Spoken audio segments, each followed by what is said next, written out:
O God, may your spirit and guidance be in us as we work for the benefit of all our people, for peace and justice in our land, and for the constant recognition of the dignity and aspirations of those whom we serve. Amen. Amen.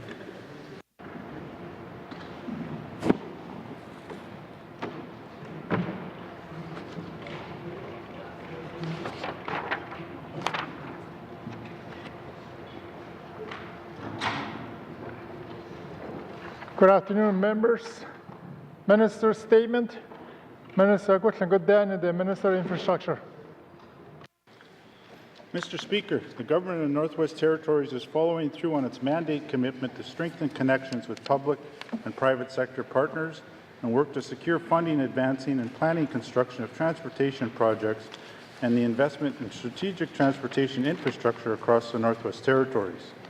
These partnerships have resulted in investments to improve the quality of the Northwest Territories highway system, which increases public safety and ensures efficient delivery of essential goods and services for communities.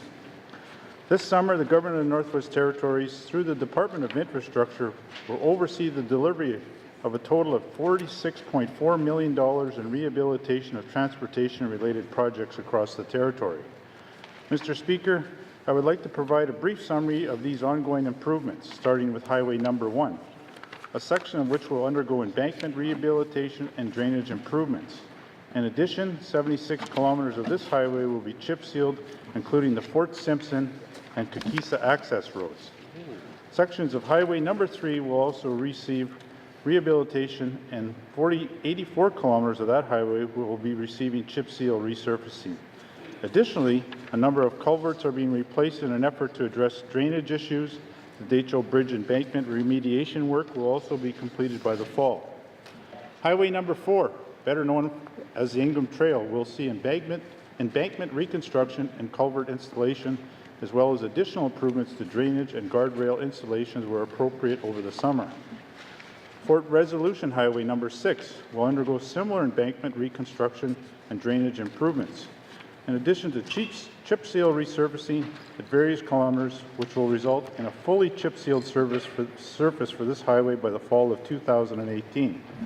Highway Number 7 will undergo resurfacing, repairs, and drainage improvements to mitigate the impacts on the highway water susceptible soil. Work will also be done on the Dempster Highway over the summer and will include gravel hauling, crushing, and stockpiling, and the replacement of steel pipe culverts. In addition, the Inuvik Airport Access Road will receive highway rehabilitation work. Mr. Speaker, the Department is also making ongoing improvements to our inventory of bridges across the highway system. Work this summer includes the rehabilitation of 2 truss bridges on Highway Number 5 that have reached or surpassed their 50-year mark. Rehabilitation of the Buffalo River Bridge is scheduled for completion this year, while work for the Hay River and Pine Point Bridge will tender this summer in time for the construction work to commence in October of 2018. Pre-engineering work in support of moving the existing Oscar Creek Bridge located along the Mackenzie Valley Winter Road onto future alignment of the all-weather Mackenzie Valley Highway will also take place. This work will also include geotechnical investigations and hydrotechnical, wildlife, and fish studies. Construction will commence in 2019-2020 fiscal year. In addition to rehabilitation work on our major highways, construction will continue on the Canyon Creek All-Season Road south of Norman Wells and is expected to be completed by the fall of 2018. Mr. Speaker, highway construction and rehabilitation of the Northwest Territories highways are made possible through federal funding provided through the provincial territorial infrastructure component of the new Building Canada plan for the Government of the Northwest Territories. First 2 bundles of highway capacity improvement projects. As announced in Betcherco in January, the federal government has approved the 3rd bundle of projects, which will build upon the improvements of bundles 1 and 2 and support job creation and economic growth across the territory. This bundle will provide $95.5 million for additional improvements to the NWT highway system starting in 2019-2020. That includes 75% of the cost from the federal government, with the GNWT contributing the remaining 25%. Mr. Speaker, all of this work is providing important economic and employment opportunities for local and northern businesses. Mr. Speaker, highway rehabilitation safeguards these important infrastructure assets, which provide critical connections for people and communities. This government is committed to continuing and enhancing the quality of our highways and to increase our resiliency and the unique challenges of our climate so our residents and visitors of the Northwest Territories feel secure in the reliability of the transportation system. As always, I am pleased to see these improvements continue and look forward to the progress of work as we will see through the Territory this summer. Thank you, Mr. Speaker.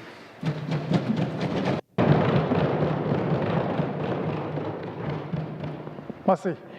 Minister's statement. Minister Ika Goodani, the Minister of Education, Culture and Employment.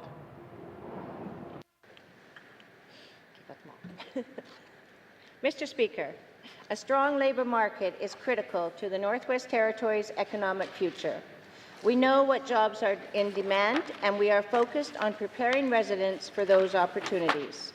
Through our Skills for Success actions, we are seeing progress in developing an educated, productive, and thriving labour force that will meet the needs of the Territory's economy and meet our mandate commitments to improve labour market outcomes.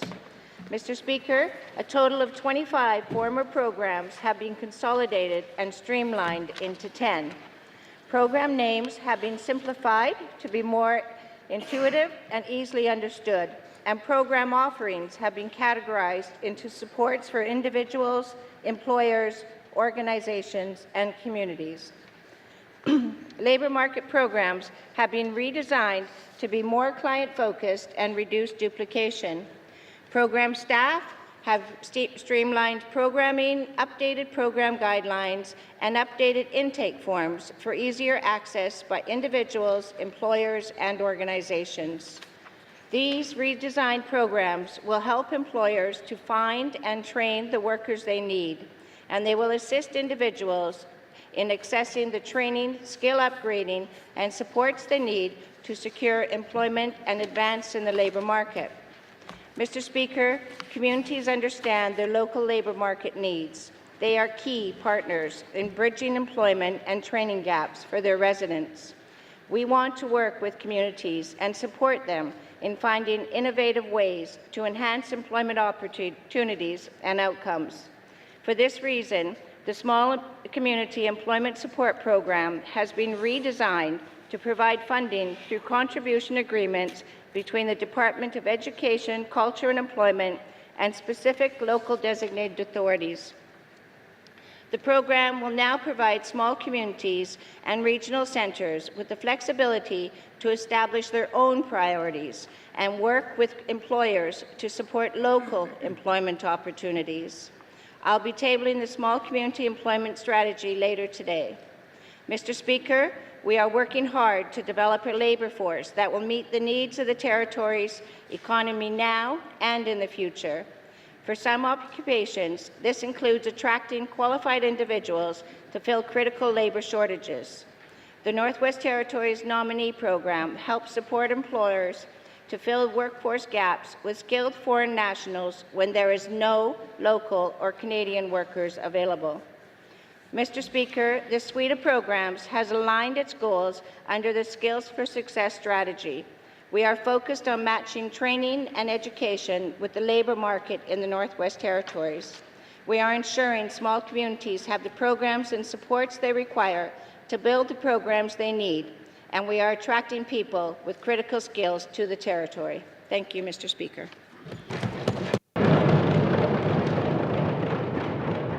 Massey. Minister's statement. Minister Ika Goodani, the Minister of Industry, Tourism and Investment. Mr. Speaker, May 27th to June 2nd is Tourism Week across Canada. Tourism Week provides an opportunity to highlight the tourism sector and the economic opportunities that accompany it. Tourism is a key part of the Government of the Northwest Territories' commitment to advance regional economic growth and diversification. This week, events and activities across our territory will bring people together to celebrate the places and experiences that encouraged 100,000 visitors to join us north of 60 last year. But, Mr. Speaker, the heart of our booming tourism industry is its people. NWT residents who make visitors feel welcome and foster our international reputation for friendliness and warmth. This year, the Government of Northwest Territories, through the Department of Industry, Tourism and Investment, is shining a spotlight on these individuals with our NWT Host Contest. The department got a head start on Tourism Week by asking residents across the Northwest Territories to nominate people who put the face of our territory every day by engaging in visitors and making them feel more welcome. Our social media feeds have come to life with stories about many NWT residents and what they do to advance our tourism sector. People like Fred Andrew Jr. from Toledo, who takes pride in sharing stories of the Mountain Denny and their use of the land with the visitors. Hay River's Gary and Linda Carter, whose friendly approach and deep knowledge of the North make their river kayak tours an unforgettable experience. Ulaoktuk's Patrick Josh, who according to dozens of Facebook users is a spectacular ambassador for his region and who makes visitors feel at home as soon as their planes touch down. Mr. Speaker, we know that it takes more than just recognition to foster a thriving industry. It takes investment. To this end, we are investing in a number of tourism-related businesses, training, and initiatives to support our industry and to ensure there continues to be good news and worth celebrating year after year. Through our destination and marketer NWT Tourism, we will invest over $3 million to heighten awareness and interest in travel to our territory. In this Canada-China Year of Tourism, this includes the targeted marketing opportunities in South Asia and our participation in the up-and-coming federally led trade mission to Beijing, Hangzhou, and Shanghai. Our parks are another focal point of investment. This year, we will be spending roughly $7.2 million to ensure they continue to be world-class.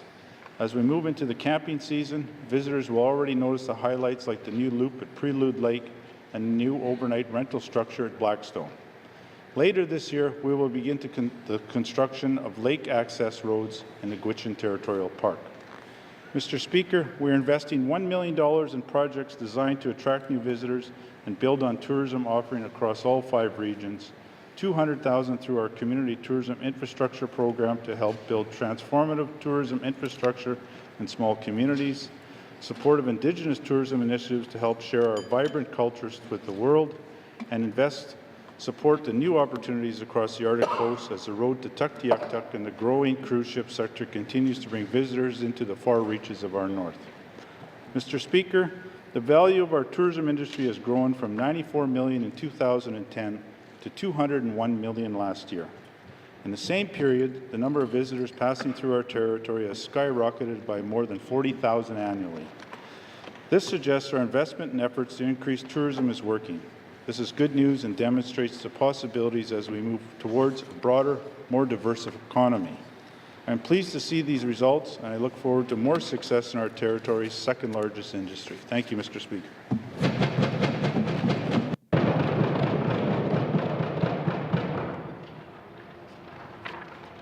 Merci. Minister statements. Minister statements. Member statements. Member for Cam Lake. Mr. Speaker, I rise today to recognize the start of Tourism Week in Canada and to celebrate the extraordinary accomplishments of the tourism industry here in the Northwest Territories. We can all talk at great length about the need to further economic diversification into new industries in the Northwest Territories, but nothing compares to the sheer potential of our tourism markets. And while I still believe that natural resource extraction will continue to be the economic bedrock of the NWT, we must look towards other opportunities that can bolster our economy in times of low commodity prices and create economic growth, new jobs, and higher wages for Northerners. Only recently I had the opportunity to travel to the Sahtu region and witness the pristine beauty and unique culture there. From the majestic Mackenzie Mountains to the splendid waters of Great Bear Lake, it all left me with a vision for the future. I imagined ski chalets perched high in the mountains, streets lined with 5-star restaurants and high-end stores with names like Prada, Givenchy, Swarovski, and even a Ferrari dealership to take advantage of the soon-to-be-completed Mackenzie Valley Highway. Why not, Mr. Speaker? When it comes to our tourism industry, the sky is the limit, and there's no end to our potential. Why do I bring up the Sahtu? Well, the Sahtu is isolated, Mr. Speaker. It needs a highway. But Yellowknife is not alone in its challenges with a high-cost destination to travel to. And yet Yellowknife has become a destination city, a place of choice that has led to the growth of a massive tourism economy. And despite the enormous cost of doing business and traveling to our capital city, people from all over the world are still coming. For example, in February this year, we saw a 4.6% increase in hotel occupancy compared to 2017. And in March of this year, we saw an astounding 8.3% increase in occupancy compared to the year before. Mr. Speaker, it's clear our capital is clearly a safe bet for investing in our tourism sector. And with the GNWT funding a visitor centre in Dawson City, it's time that we prioritize getting a standalone visitor centre here in the capital. Mr. Speaker, we cannot rest on our laurels and assume that the economy will take care of itself. We must make the right choices and invest strategically and build an economy that works best for our industries and best for tourism. The sector will never replace the mining sector, but it will create jobs and will create new opportunities for work that will preserve what we also which we also cherish so dearly, our unique culture, our language, our people, and our land. Thank you, Mr. Speaker. Merci. Member statement. Member Ika Godin, the member Nehende. On Monday, March 12th, I had the opportunity that was being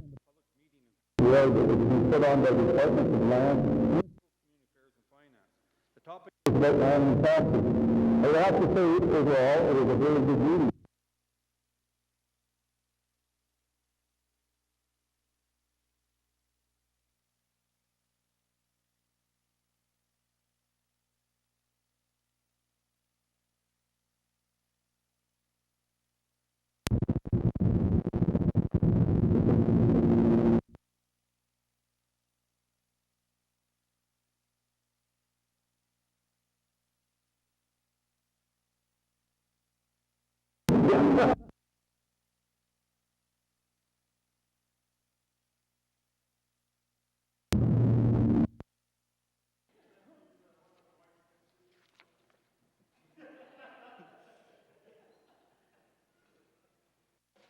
Does this work? All right, thank you. Sorry about that. Thank you, Mr. Speaker. I'll start from the very beginning. On Monday, March 19th, I had the opportunity to attend a public meeting in Fort Liard that was being put on by the Departments of Lands, Municipal and Community Affairs and Finance. The topic was about land and taxes. But I have to say, overall, it was a good meeting. The staff did a great job of getting the information out to the people that were present. However, it did raise a number of concerns about how land taxes were collected for the hamlet of Fort Liard. Unfortunately, a number of individuals are told not to pay their taxes. This has caused a big mess for those people, the band, and the hamlet, and the GNWT. I spoke to people who are wishing to pay the taxation bill, but they cannot because of their credit rating. This matter has been turned over to a third-party collection company, who, to say, are not very nice and tell the residents that they need to sell their homes to pay off this debt. A couple of things that surprised me during the meeting. One, the government decided that they would impose an interest rate of 15% on all unpaid taxes. The rationale was to scare people to ensure people would pay their taxes on time. This didn't seem to be working. Due to government cuts, the government had to go out to a third party to try and collect the taxes and interest. After the meeting, I had to discuss with a number of residents about this issue, and I would like to share a couple of their stories with you. One person had inherited his father's home but included a $15,000 debt in taxes, but an astonishingly another $55,000 in interest for a total of $70,000. An elder went missing, and the government told the family they could not wait until they had to wait until he was legally declared dead before they could do anything. The waiting period is 10 years. However, the government still wants the family to pay the taxes. This is crazy. The issue has been going on for a long time, and we need to come up with a solution to deal with the property, this properly. It isn't going away, and we can't remain silent on it any longer. These are the people who are elected to represent and need to do a better job. Mr. Speaker, I'll have questions for the Minister of Finance later today. Thank you.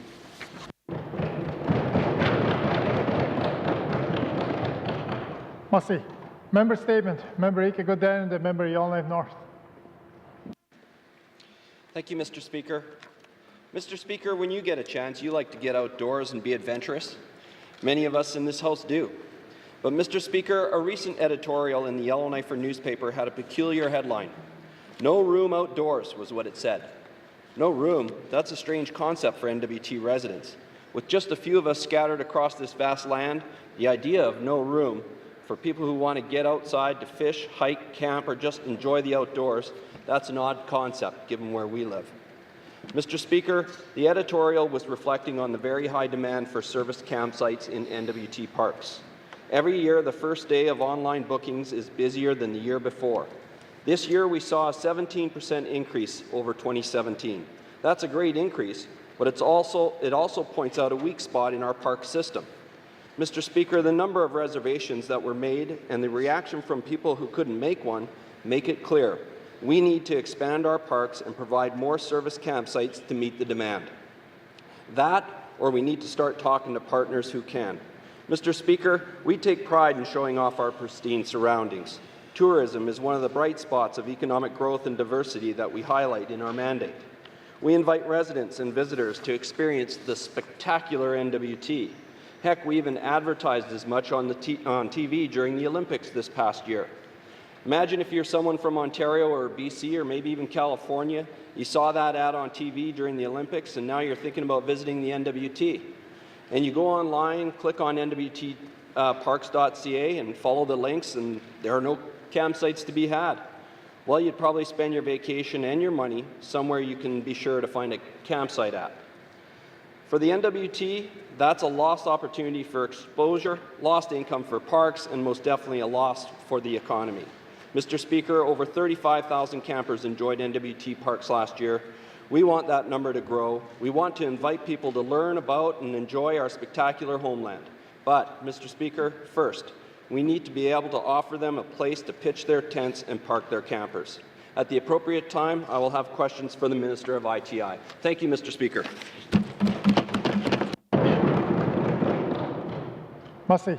Member statement. Member Ike Godani, the member Trinidad Wolode. Mr. Speaker. Mr. Speaker, today I will speak about the Tolson River Dam.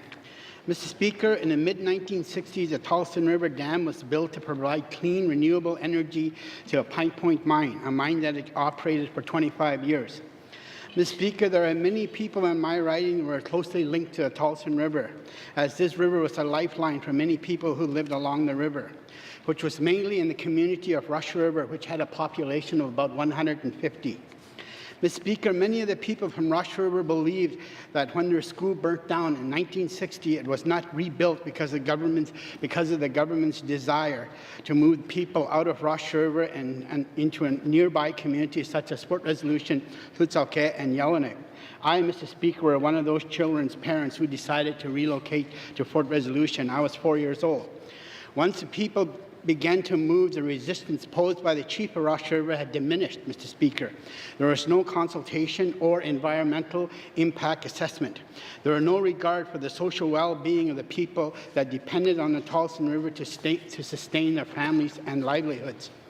Mr. Speaker, imagine what would happen tomorrow if the school in Sambake was to burn down and the government decided not to rebuild the school, and the people were suddenly told they must move on their own to the communities of Fort Liard, Nahanni, or Fort Simpson and start from scratch in those communities. Well, Mr. Speaker, that's exactly what happened to the people of Rush River in the mid-1960s. Mr. Speaker, the government of the day had no regard for the people of Rush River whatsoever. Some of the treaty people moved to Fort Resolution, got small houses with no continuous heat, no running water, no electricity, while the Métis people were left on their own resources to build themselves homes. Fortunately, there existed family ties between these two communities. Mr. Speaker, as of today, the people of Rush River have fully integrated into the community of Fort Resolution. However, many people feel the main reason the school was never rebuilt was to make way for the construction of the Tolson River Dam. Ironically, Mr. Speaker, many people in Fort Resolution cannot afford the high cost of power. I strongly feel, Mr. Speaker, that it's time for this government to acknowledge the people of Rush River have been significantly impacted by this series of events. Granted, Mr. Speaker, some of the people in Rush River did okay, as they got educated in Fort Resolution and were able to continue to provide for their families. However, Mr. Speaker, not everyone was so fortunate. Many people died on the streets here in Yellowknife. Thank you, Mr. Speaker.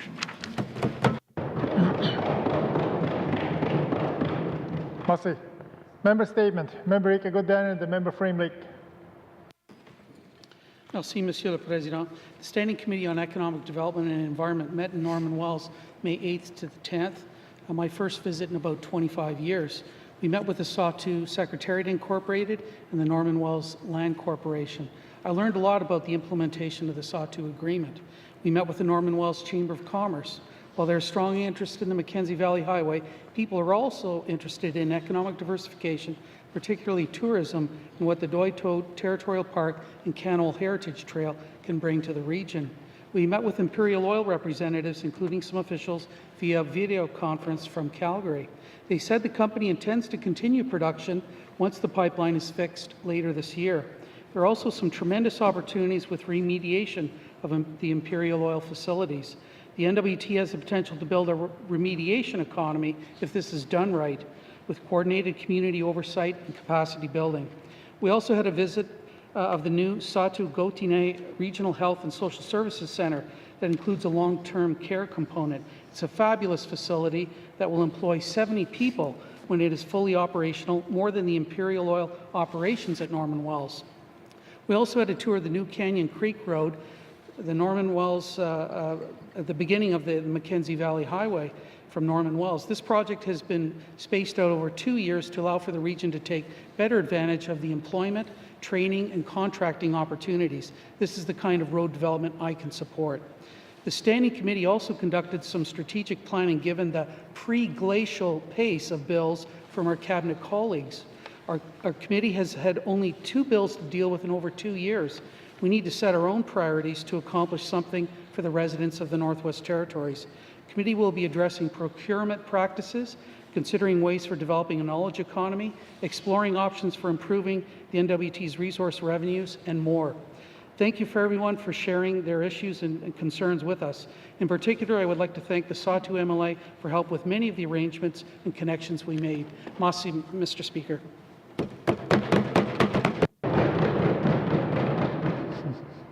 Merci. Member statement. Member Ika Godan and then Member Sawtoo. Thank you, Mr. Speaker. A small follow-up to my colleague from the Cam Lake riding. Mr. Speaker, this is NWT Tourism Week, and I acknowledge the unique and pristine attractions our territory offers to world travelers in developing this emerging and continuous industry. Mr. Speaker, the Sawtoo contributes to the thriving and emerging industry to access the region's 26% of the NWT land quantum, and the Great Bear Lakes 31,153 square kilometers of water mass, providing world-class trophy fishing, in providing the NWT with competitive advantages towards offering other world destinations to further develop affordable connections. Mr. Speaker, spectacular NWT, a tourism initiative under the direction of the Department of ITI providing promotional materials, has captured the unique residential cultures and tourism destination of this significant area of Canada. Our success, Mr. Speaker, is measured by the volumes and amount of visitors from other parts of the world to our destination. And the last 2 surveys will conclude an increase, as previously mentioned by our respectful minister. Mr. Speaker, later I will have questions to the minister on a different subject. Merci.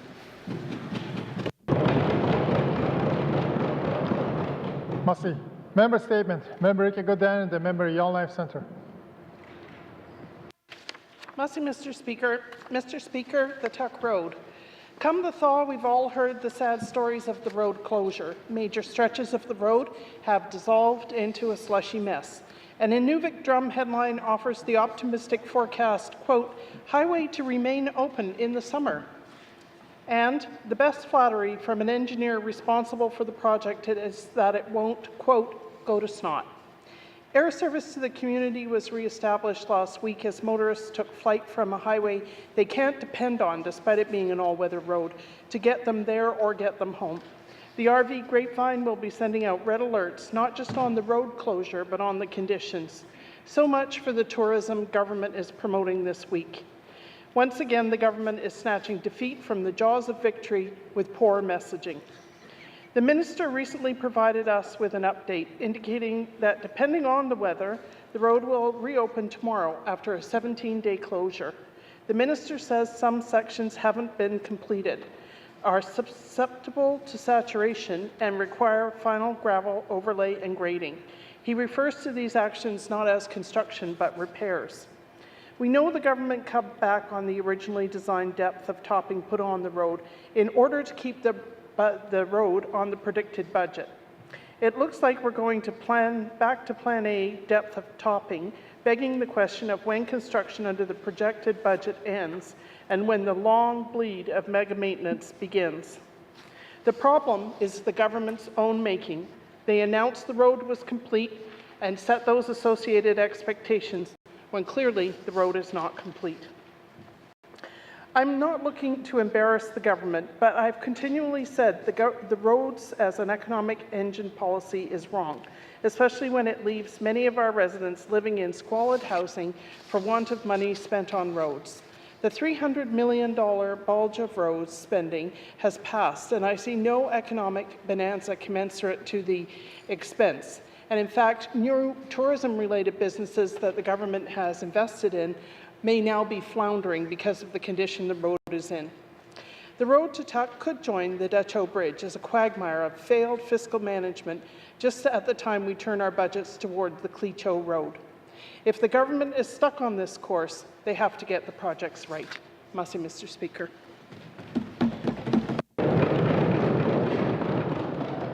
Merci. Member statement. Member Ika Godin and then Member Mackenzie Delta.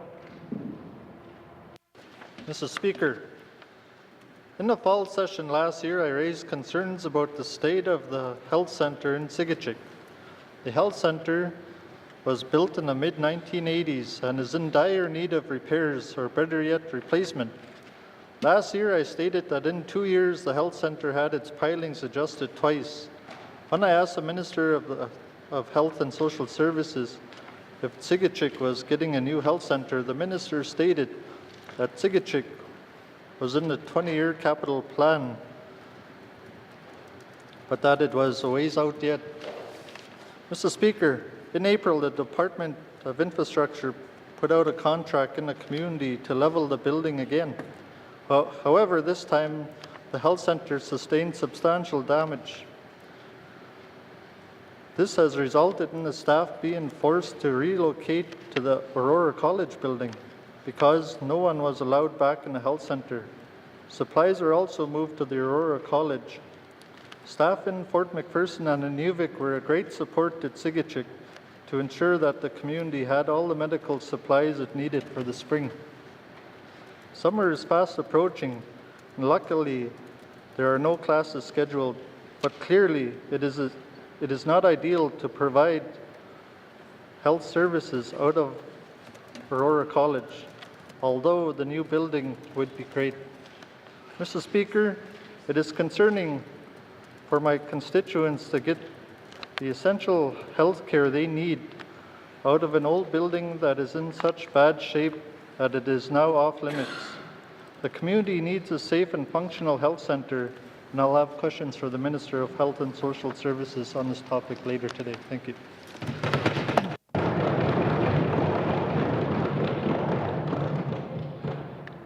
Member statement. Member Ika Godin and then Member Hay River North. Thank you, Mr. Speaker. Mr. Speaker, this past Saturday, I had the pleasure of attending the kickoff of the Hay River Family Support Centre's fundraising campaign. The event was put on by a great group of volunteers, as well as centre staff, who I'm sure were more than likely volunteering at the time. The event included a breakfast by donation, musical performances, face painting, as well as the official unveiling of the Family Support Centre's new branding and Facebook page. It was really quite impressive and a lot of fun. The reason for the fundraising campaign is one that I've brought up numerous times in this House. The Family Support Centre's previous facility, which was in operation since 1992, is in dire need of replacement. The building can no longer be repaired and has been closed. The centre is now working out of a temporary space. There are blueprints for a new building on the existing site, but work can't begin until the old building is removed. I'm happy to say that the GNWT has stepped up in support of the abatement and demolition of the old site, but the federal funding hasn't come through yet. In the meantime, the centre's board and staff are trying to raise funds for a new building, attempting to expand their outreach, and developing a new shelter renewal plan, all while continuing to carry out their core functions. I've argued before that the Family Support Centre and the other family violence shelters provide an essential service, yet the funding and support they receive from the GNWT do not reflect that fact. Just look at how the centres are funded. By the Minister of Health's own admission, they're funded arbitrarily. There is no funding formula, and it's been that way for decades. Apparently, there is a funding formula in the works, but there is considerable concern about the lack of consultation being done with the shelters in its development. It was nearly a year ago that the Minister announced that the formula would be developed, yet to date, no one outside the GNWT has seen any progress that I'm aware of. It was 20 years ago that the GNWT began developing guidelines for family violence shelters, but as far as I'm aware, they're still in draft form. I'm starting to believe that the GNWT doesn't share my view that family violence shelters are an essential service, and I'm hoping they change my mind. However, Mr. Speaker, I don't want to end this on a negative note. The Family Support Centre in Hay River continues to do good work despite the challenges they face, and the event I attended this weekend gave me great hope for the future. Now we just need to get the government on board. I'll have questions for the Minister of Health. Thank you, Mr. Speaker.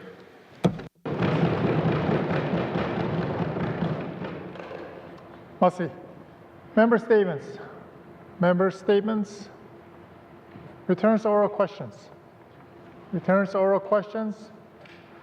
Recognition of visitors in the gallery. Recognition of visitors in gallery.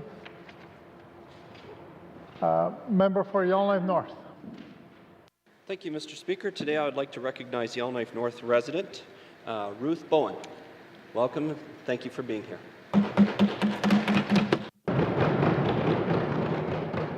Massey.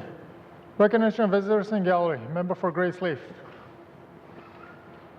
Thank you, Mr. Speaker. Mr. Speaker, I'd like to recognize a constituent of the Great Slave Riding, Mr. James Wong. Welcome.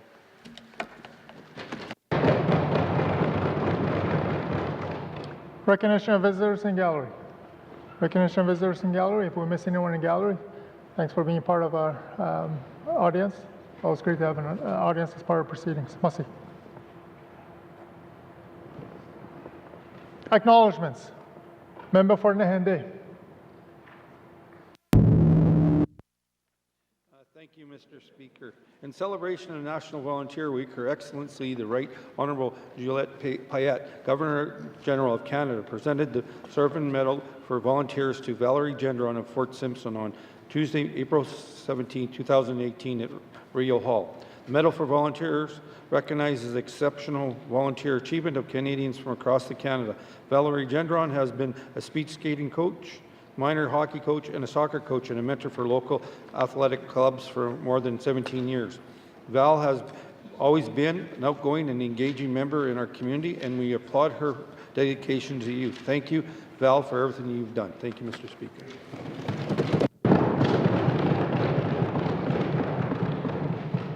Massey. Acknowledgements. Ike Goodine, the member Frame Lake. Merci, Monsieur le Président. Mr. Speaker, I rise today to acknowledge a constituent, Ryan Faquette, for receiving the 2018 Outstanding Volunteer Award in the individual category. Since 2007, Ryan has served on the boards of NWT Soccer, Canada Soccer, the Yellowknife Adult Soccer League, Sport North, Yellowknife Slow Pitch, Folk on the Rocks, and Ravenscourt Condo Board. He is estimated to have contributed 6,800 hours of volunteer service. That's 2 hours of volunteering a day for 10 years. We all owe Ryan a big thank you.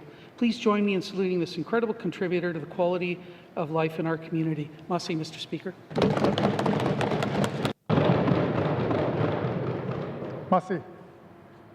Acknowledgements. Acknowledgements. Oral questions. Member for Hay River North. Thank you, Mr. Speaker. I just made a statement about the Family Support Centre in Hay River, so I'll forego a lengthy preamble. I'd like to ask the Minister of Health and Social Services about the funding formula that he committed to have developed. He stated that they would begin developing this a year after the Territorial Health Authority was amalgamated, and that was last August, so we're about 10 months from that now. So I'd like to ask the Minister, what is the status update of the funding formula for family violence shelters in the Northwest Territories? Thank you, Mr. Speaker. Massey, Minister of Health and Social Service. Thank you, Mr. Speaker. Mr. Speaker, we continue to work on the development of the funding model that we hope will strengthen the ability of existing shelters to deliver services in an equitable manner throughout the Northwest Territories. The Department does remain in close contact with the shelter network about the work being done and hearing their perspectives on that process and the formula as well. Department staff did attend meetings with the shelter staff within the last couple of weeks where we had an opportunity to discuss the formula as well as the operational standards. Mr. Speaker, we continue to move forward. Any funding implications with respect to adopting the standards in the model will be considered in the upcoming business planning process for next fiscal year. Thank you, Mr. Speaker. Oral question, the Kitadaya Cassie member, Hay River North. Thank you, Mr. Speaker, and I know that the funding formula is being drafted right now. They're still looking at it.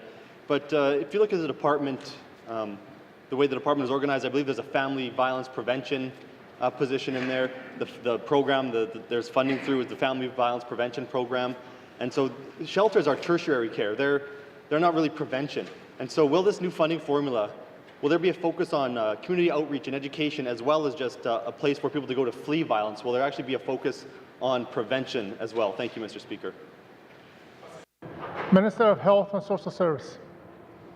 Thank you, Mr. Speaker. Mr. Speaker, at this time, the formula that we're talking about is the funding the shelters to actually provide safe housing for families fleeing violence. With respect to the other work, a bunch of the campaigns that we're doing to break the stigma, to help get people educated, to create more awareness, to create more discussion, those will be done with other groups such as the Status of Women and other groups across the Northwest Territories, and it, at this point does not anticipate providing advertising or communication dollars to the shelters. The shelters were focusing on housing. Thank you, Mr. Speaker. Oral question, Tadadea Cassie member, Hay River North. Thank you, Mr. Speaker. That's a bit disheartening that they're not going to the people who know the most about this to do some work on prevention. What is the government doing?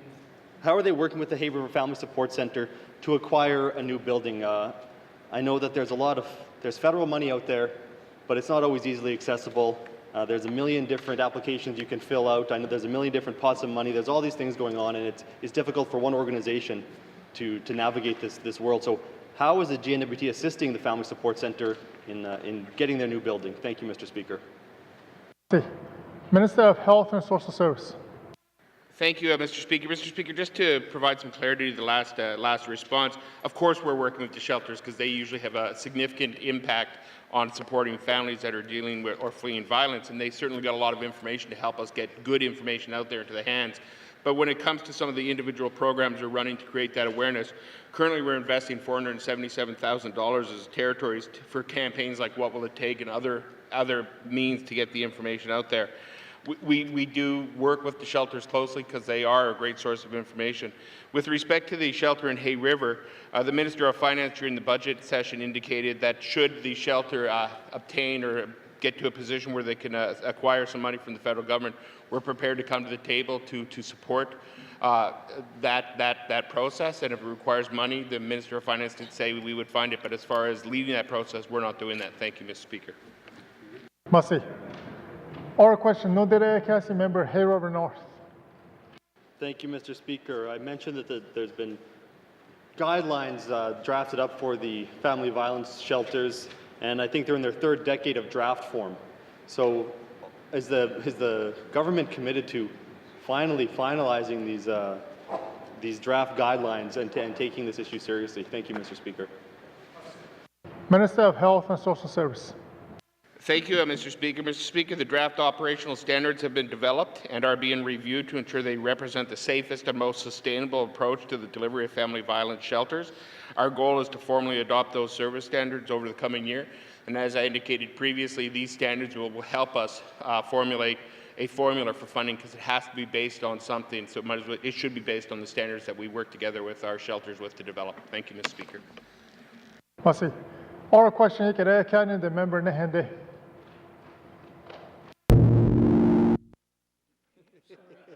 it's him again. Thank you, Mr. Speaker. Mr. Speaker, you heard me talk about the taxation issue in Fort Liard, and I have questions for the Minister of Finance. So my first question, has the department, how did they come up with the mill rate for the community of Fort Liard? Thank you, Mr. Speaker.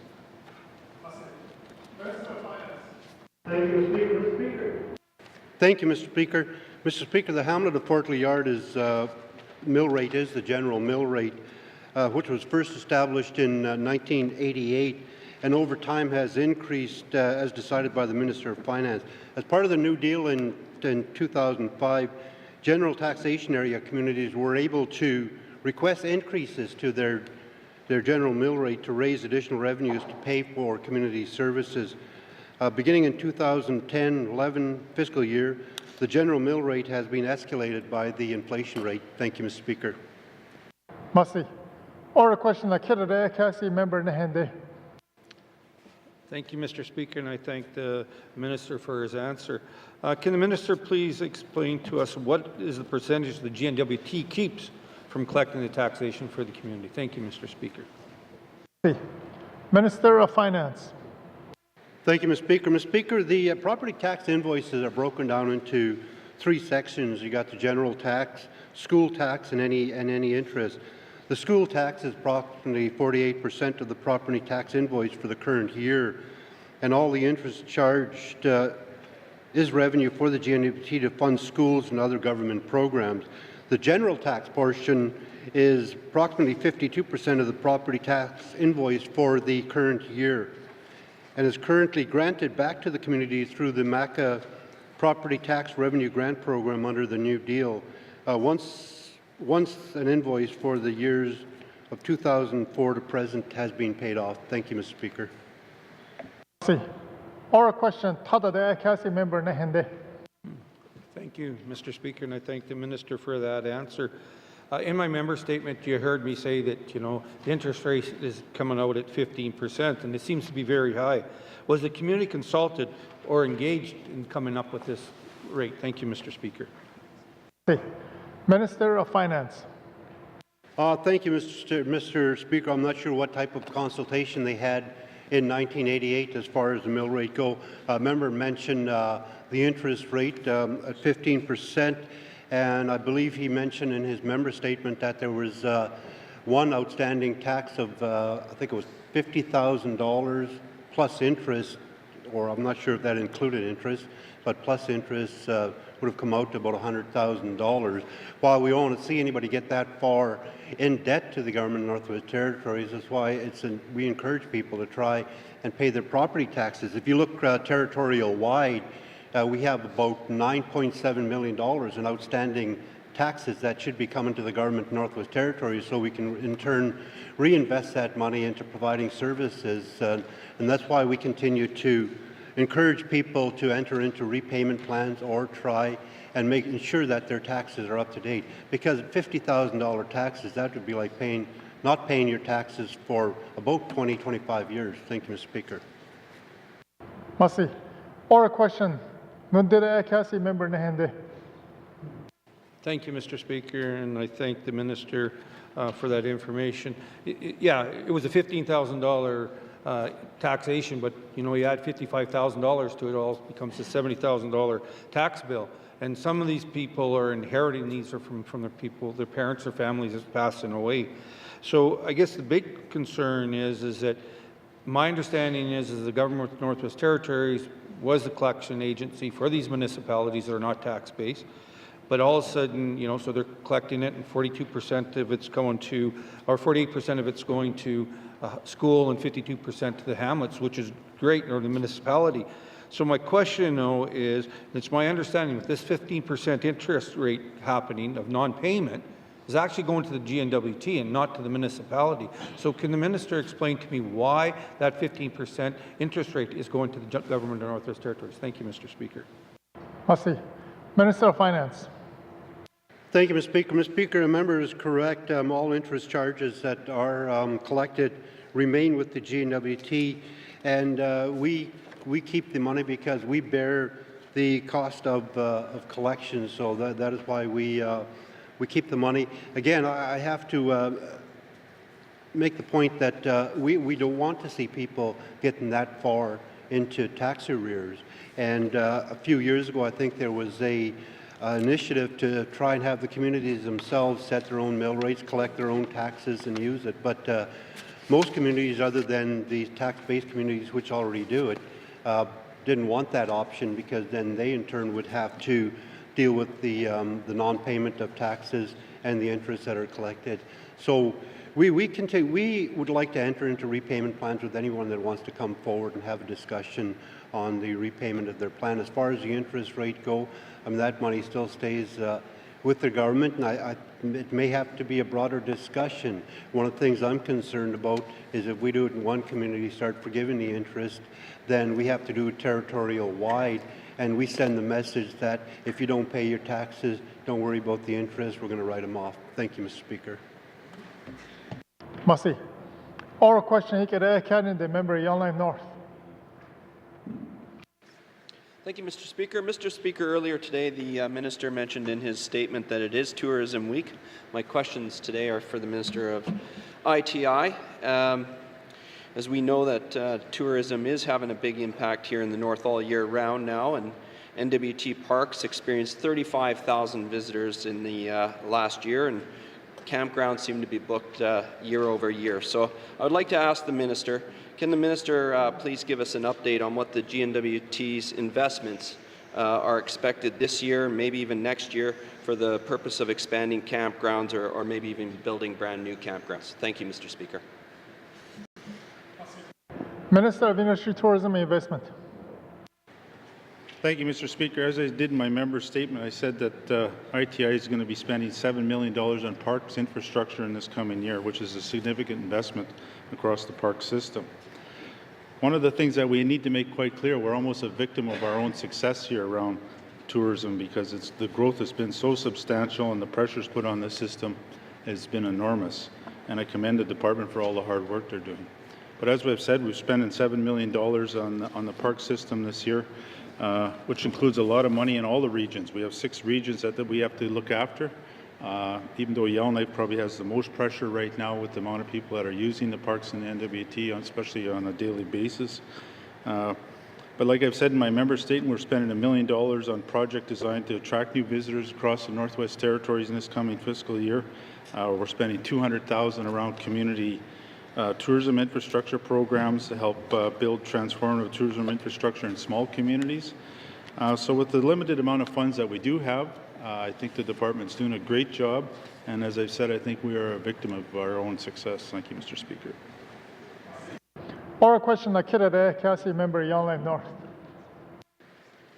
Thank you, Mr. Speaker. Thank you to the Minister. Yes, we indeed are blessed with great tourism opportunities. I guess maybe what I should have done was been a little bit more specific. I would like to ask the Minister if there are any plans for investments with regard to the campsites up and down the Ingram Trail as it relates to specifically expanding campgrounds to meet this high demand, and or even look at opportunities to build new ones. I know that last year or the year before, the department did do a new loop out at Prelude, Maine.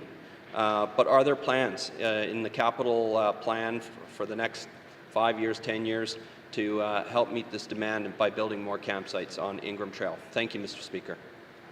Merci. Minister of Industry, Tourism and Investment. Thank you, Mr. Speaker. As I said, we're spending $7 million on park infrastructure this year. In my notes, just in the North Slave, I think going forward for this capital year, we're going to spend roughly $1.384 million in the North Slave region.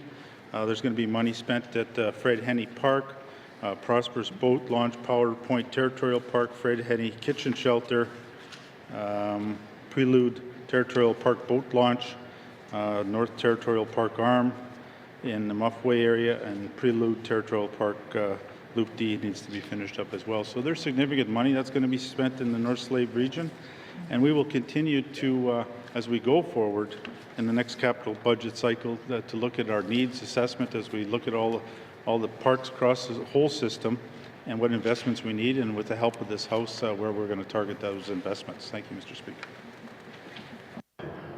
Oral question, Tadade, Cassie, member Yellowknife North. Thank you, Mr. Speaker, and thank you to the Minister for that reply. And everybody is grateful for the contributions and investments that the government is making. In particular, the residents of Yellowknife North are grateful for the investments on Ingram Trail. All Yellowknifers and visitors here, quite frankly. I mentioned in my statement that maybe it's time to reach out to potential partners to further exploit this great tourism opportunity, and I'm just wondering, can the Minister tell us if he or his department staff have had any discussions with, say, the City of Yellowknife, a private enterprise, maybe even non-profits, the Yellowknife's Dene, about opportunities to partner or building and maintaining additional campgrounds? Thank you, Mr. Speaker. Ministry of Tourism and Investment. Thank you, Mr. Speaker. If those types of conversations took place, they would have took place at a level below me. I could certainly have a look at that. I think one of the things going forward, something that's crossed my mind is particularly the Fred Henne Park, which is right here in the city of Yellowknife. And I think we should need to have a discussion of maybe turning that over. Maybe the city wants to take that over, or maybe the YK Dene or somebody. There's an opportunity there, I think, for either one of them to latch onto that, and we can have a discussion around that. As far as expanding new parks across the system, I'm not aware of any conversations that have taken place so far. Thank you, Mr. Speaker. Oral question. Noted Cassie member, Yellowknife North. Thank you, Mr. Speaker. Yes, indeed, I believe that there are possible opportunities, but the conversation's got to start somewhere. The Minister did mention the City of Yellowknife and potential for Fred Henne. I'm thinking also Folk on the Rocks, maybe with the Yellowknife's Dene down at the Yellowknife River, some things along those lines. But we got to start somewhere with these conversations because there's definite need. That said, talking about earlier, there is demand all year round now for tourism in the Northwest Territories and particularly Yellowknife. I'm wondering if the department has given any consideration to opening up some of the campground sites in the wintertime, like actually plowing some snow and making it accessible, say at Fred Henne and maybe Prelude Lake, to allow some of the Aurora tourism to take place in those places instead of being parked in every ditch and nook and cranny on Ingram Trail. Is there an opportunity for this sort of thing, Mr. Speaker? I'd like to ask the Minister. Thank you. Minister of Industry, Tourism and Investment. Thank you, Mr. Speaker. Yes, I believe those conversations have taken place, and the department is looking at what we can do, particularly around opening up some of these parks access, particularly on the Ingram Trail around the wintertime. It's a serious safety issue, I believe, with the amount of traffic that's on there, with the amount of loads that are going to the mines. We have a number of tourisms that not just operators are well aware of the situation. They're trying to run safely and look after their customers. But one of the concerns is these independent tourism, is if we want to call it. They come here, they rent a vehicle, and they go out on the Ingram Trail and they want to see the Northern Lights and they park on the side of the highway. That's a concern of ours. And we're trying to address that through signage and communications around that. But I think the department is looking at something, bringing something forward where we can open up these parks in a more meaningful way to get these people up the road system, particularly in the wintertime. Thank you, Mr. Speaker. Massey. Oral question. He could add Canada, the member Tuna de Willade. Mr. Speaker, today I made a member statement on Tolson Dam, but I'm not exactly sure where to direct my questions, to either infrastructure, ITI, or the Power Corp. I'll ask the question and maybe the government could provide me a response. Discussion has started on the expansion of the Tolson Dam again, and there is a plan, I believe, to do something with the dam. I'm wondering if any discussions have included the Indigenous people of Port Resolution and Lutselk'e at this time. Thank you, Mr. Speaker.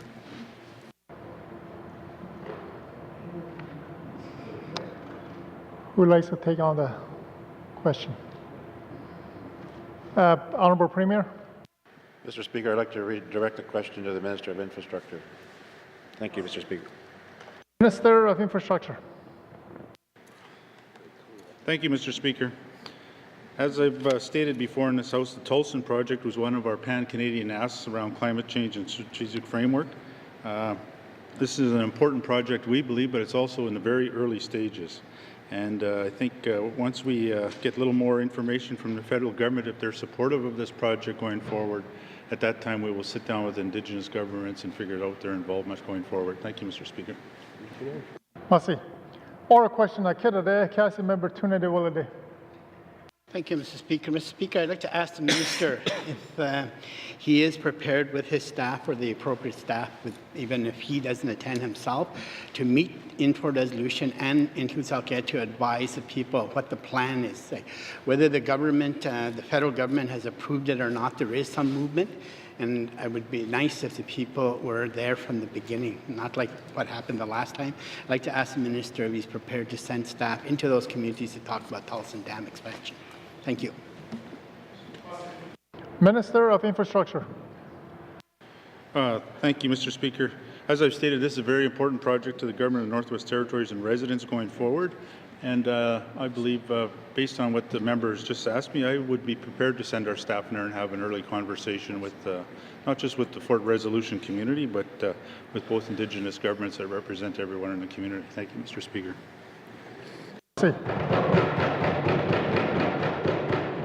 Oral question, Council Member Tuna de Willade. Thank you, Mr. Speaker. Mr. Speaker, that's good news. I'm pleased to hear that. I'd like to ask the Minister if the government would possibly do a retrospective environmental assessment on what had occurred prior to the Tolleson Dam. Thank you. Minister of Infrastructure. Thank you, Mr. Speaker. I'd have to have the discussion with my department and get back to the member on that. Thank you, Mr. Speaker. Oral question, Council Member Tuna de Willade. Thank you, Mr. Speaker. Mr. Speaker, I'd like to ask the Minister if there's any plan from the GNWT to spend any money on the Tolleson Dam expansion this year. Thank you, Mr. Speaker. Minister of Infrastructure.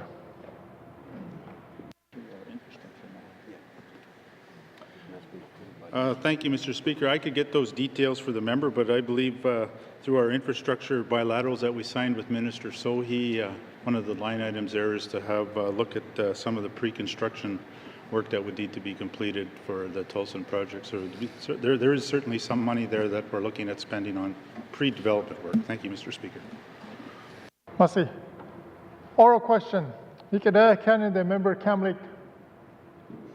Thank you, Mr. Speaker. Mr. Speaker, visitor center related activities have been handled here in the city of Yellowknife, have been handled by the municipal government, and they've done a great job. They've even gone so far to reach out to Betchico and to the Yellowknife Stene to develop shared tourism products. So they're already finding ways not just to offer opportunities here, but throughout the Northwest Territories. But what they lack is a visitor center. And I'd like to ask the Minister of Industry, Tourism and Investment how the department is working with the city of Yellowknife to deliver a tourism visitor center here in the capital. Thank you. Merci. Minister of Industry, Tourism and Investment. Thank you, Mr. Speaker. I can update this House that the Department of ITI and NWT Tourism has provided financial support to the city of Yellowknife. And what they are using that money for is to hire a consultant team to determine the long-term model that will work for delivery of tourism visitor information services in Yellowknife. Thank you, Mr. Speaker. Oral question, Council Member Kamlik. Thank you, Mr. Speaker. Thank you to the Minister. That is good news. So after this, what was the long-term plan for this project? Is it ongoing contribution to support operations until that study is done?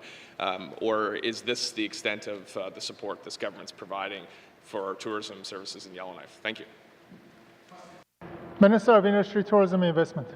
Thank you, Mr. Speaker. As I've stated in this House many a times, we are continuing to give the ongoing support that we gave to the tourism center that previously operated, $161,000 annually. That's going on, as far as I know, as long as I'm here. But what we're waiting to do is hear back from the city of Yellowknife with their consultants what their long-term view of this is. Thank you, Mr. Speaker. Merci. Oral question, Council Member Kamlik. Thank you, Mr. Speaker. Thank you to the minister. That contribution is remaining and is consistent on that. The former visitor centre is still in its previous location on our otherwise pristine Capitol grounds here. Can the minister advise on what the plan for the old building is? Are we tearing it down, or are we going to salvage the structure, and who's going to pay for it at the end of the day? Thank you. Minister of Industry, Tourism and Investment. Thank you, Mr. Speaker. Contractors recently just been out there welding and leveling the facility to get it stabilized. The Department of Infrastructure is having a look at the environmental or the engineering requirements around what's going to take to either replace that, cut off the back half of it, use the front of it, or demolish it. And after that has been completed, we will be reaching out to probably within government departments to see if there's a need for it. And if there's no need within the government departments, we'll probably be going out to a public call to see if there's a need for it, and then have a look at the capability of such people paying for doing the improvements going forward. Thank you, Mr. Speaker. Merci. Oral question. No data member Kamlik. Thank you, Mr. Speaker. Thank you to the minister for that update. Finally, and as it relates to supporting tourism in the capital, or indeed throughout the Northwest Territories, the minister said that the resources are very limited and the demand is outpacing them. So, given the needs in Yellowknife and given the needs across the territory, is the minister willing to bring forward additional financial resources or adjust the budget so we can properly seize on the opportunities presented by tourism? As I said in my statement, Mr. Speaker, they are limitless. But we certainly need to invest in them. Thank you. Merci. Minister of Industry, Tourism and Investment. Speaker, as the member is well aware, we have a process that we follow. We got forced growth, we got new initiatives, we got the budget process, and the department recognizes the needs and the pressure on the system and the fiscal capacity that we have to deliver what we can deliver with what we got. And I will be bringing something forward for more funding around a whole bunch of initiatives, and in due time we will have those brought to the House. Thank you, Mr. Speaker. Merci. Oral question, the member South 2. Thank you, Mr. Speaker. My question today is for the Minister of Education, Culture and Employment in regards to aviation pilot training. I'm very encouraged by the two northern companies merging together to initiate a partnership to address the shortage of aviation pilots in our territory. On May 9th, Northwestern Air Lease announced on its Facebook page, in partnering with Northright Airways of the Sahtu and Arctic College, to create an aviation school in Fort Smith by 2019. My first question, Mr. Speaker, is will the minister be sharing the flying school program details with stakeholders and community leaders? Thank you, Mr. Speaker. Minister of Education, Culture and Employment. Thank you, Mr. Speaker. I have no problem sharing things, but at this point we have nothing to share. So there was an initial meeting with Aurora College. No commitments were made, but at that meeting we had asked, Aurora College had asked for a proposal, a business plan, and intensive study, for example, where they're getting funding, etc. So to date we haven't received any of that information, so I can share what I have, which is nothing at this point. Thank you, Mr. Speaker. Oral question, member South 2. Thank you, Mr. Speaker. This is kind of like where I'm going there, Mr. Speaker, is it's all part of the development of the preamble to the program, and once the preliminary startup details, costs, dates of the project or program, will that information be shared? And at this point in time, if any, what point in time, if we are to meet that 2019 deadline? Thank you, Mr. Speaker. Education, Culture, Employment. Thank you, Mr. Speaker. So at this point, like I had said, we have asked them for a proposal. Aurora College did, and nothing has been received. I would have to check and make sure. I am not sure if things that of that nature are actually shared. I could probably share it with Standing Committee. I'm not sure if I would table that document because it is a public or it's a private enterprise looking to partner with us. Thank you, Mr. Speaker. Oral question. Tatade, Council Member Satu. Thank you, Mr. Speaker. And also, as I mentioned earlier, the two partners with our college to the flying school is, in one is Northright Airways. And Northright Airways is 50% owned by two of the largest land corporations in Fort Good Hope and Delaney.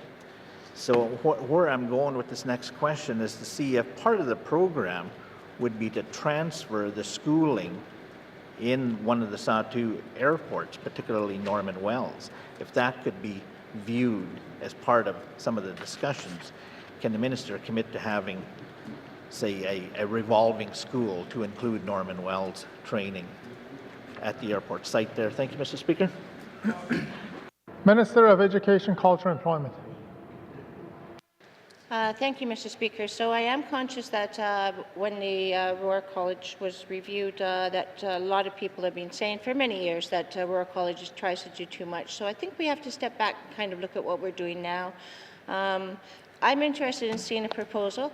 However, Mr. Speaker, it's important to note that over the last 5 years, only 23 students have gone out of, have applied for student financial assistance for aviation. So that averages just under 5 a year, which might be a pretty costly course. So, Mr. Speaker, I'd hate to see things go bad, but I'd like to see the proposal before I make any decisions. Thank you, Mr. Speaker. Oral question. No data, Council Member Satu. Speaker, if I can remember correctly in some of my previous discussions in this sector of training pilots, it costs us in the neighborhood of training fees in the neighborhood of $40,000-$50,000. So if it's going to cost that much to for the individual to access their commercial pilot's license, it's a significant amount. Not to mention the ground schooling and operating of the aircraft. So all that put together, if a budgetary amount could be developed and possibly even shared with our land corporations during the preliminary stakeholder consultation, some of the land corporations in our Northwest Territories may have a vested interest at that point in time.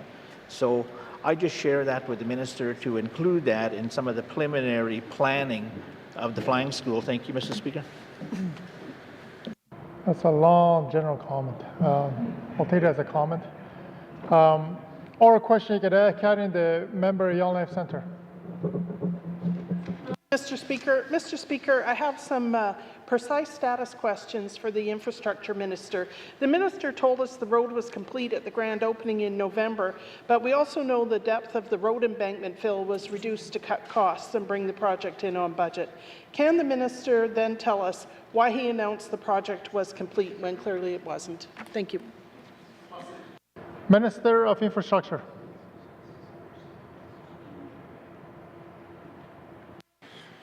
Thank you, Mr. Speaker. When I spoke about the Tuktoyaktuk Highway last week, we said the road was under substantial completion when we decided to open it in November.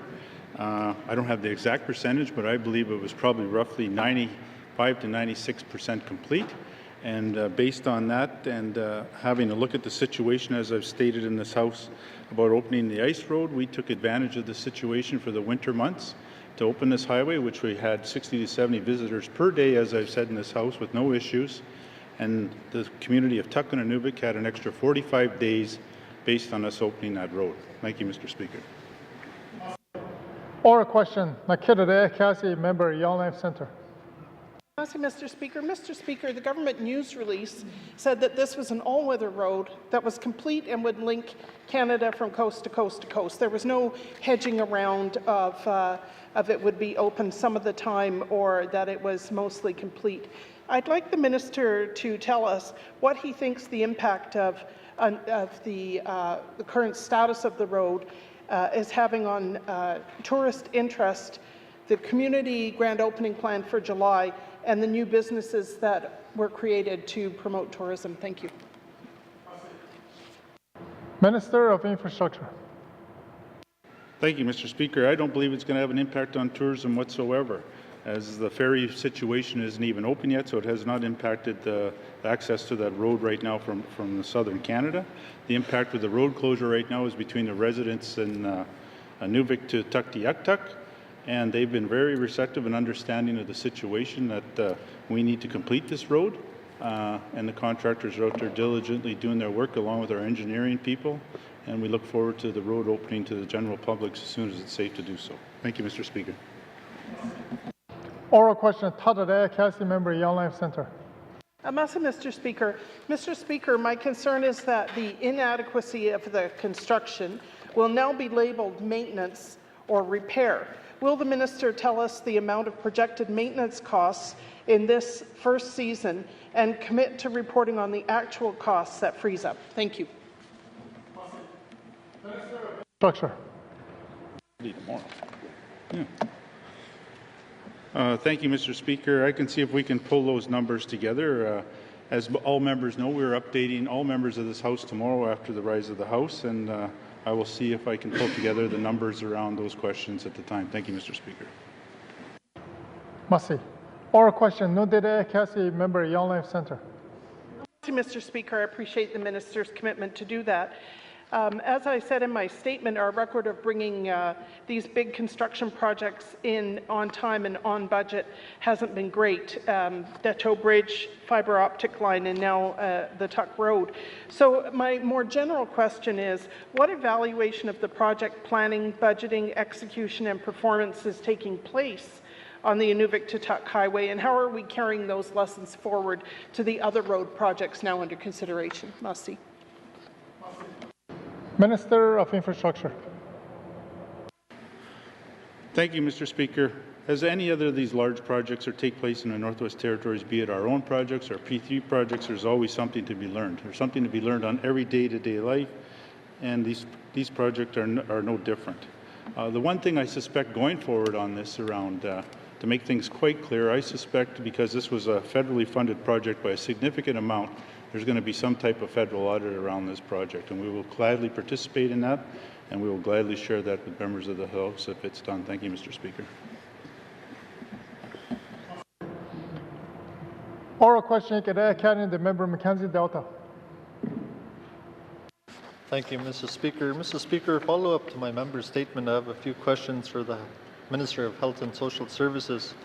Mr. Speaker, just last week as I traveled here from Sigachik, our health center was still taped off like a crime scene because our workers and residents can't access the building because it's shut down. Mr. Speaker, luckily we have the Aurora College which let the health center staff operate out for the spring here. With breakup happening, you know, who's to say what would happen if that building wasn't available? So I'd like to ask the Minister, can the Minister provide an estimate of when the health center will be open again? Thank you, Mr. Speaker. Massey. Minister of Health and Social Service. Thank you, Mr. Speaker. Mr. Speaker, I believe the member did bring this to my attention literally minutes after the issue occurred, and they did move the staff and the equipment into the college. So I'd really like to thank the college for standing up and helping us out with this.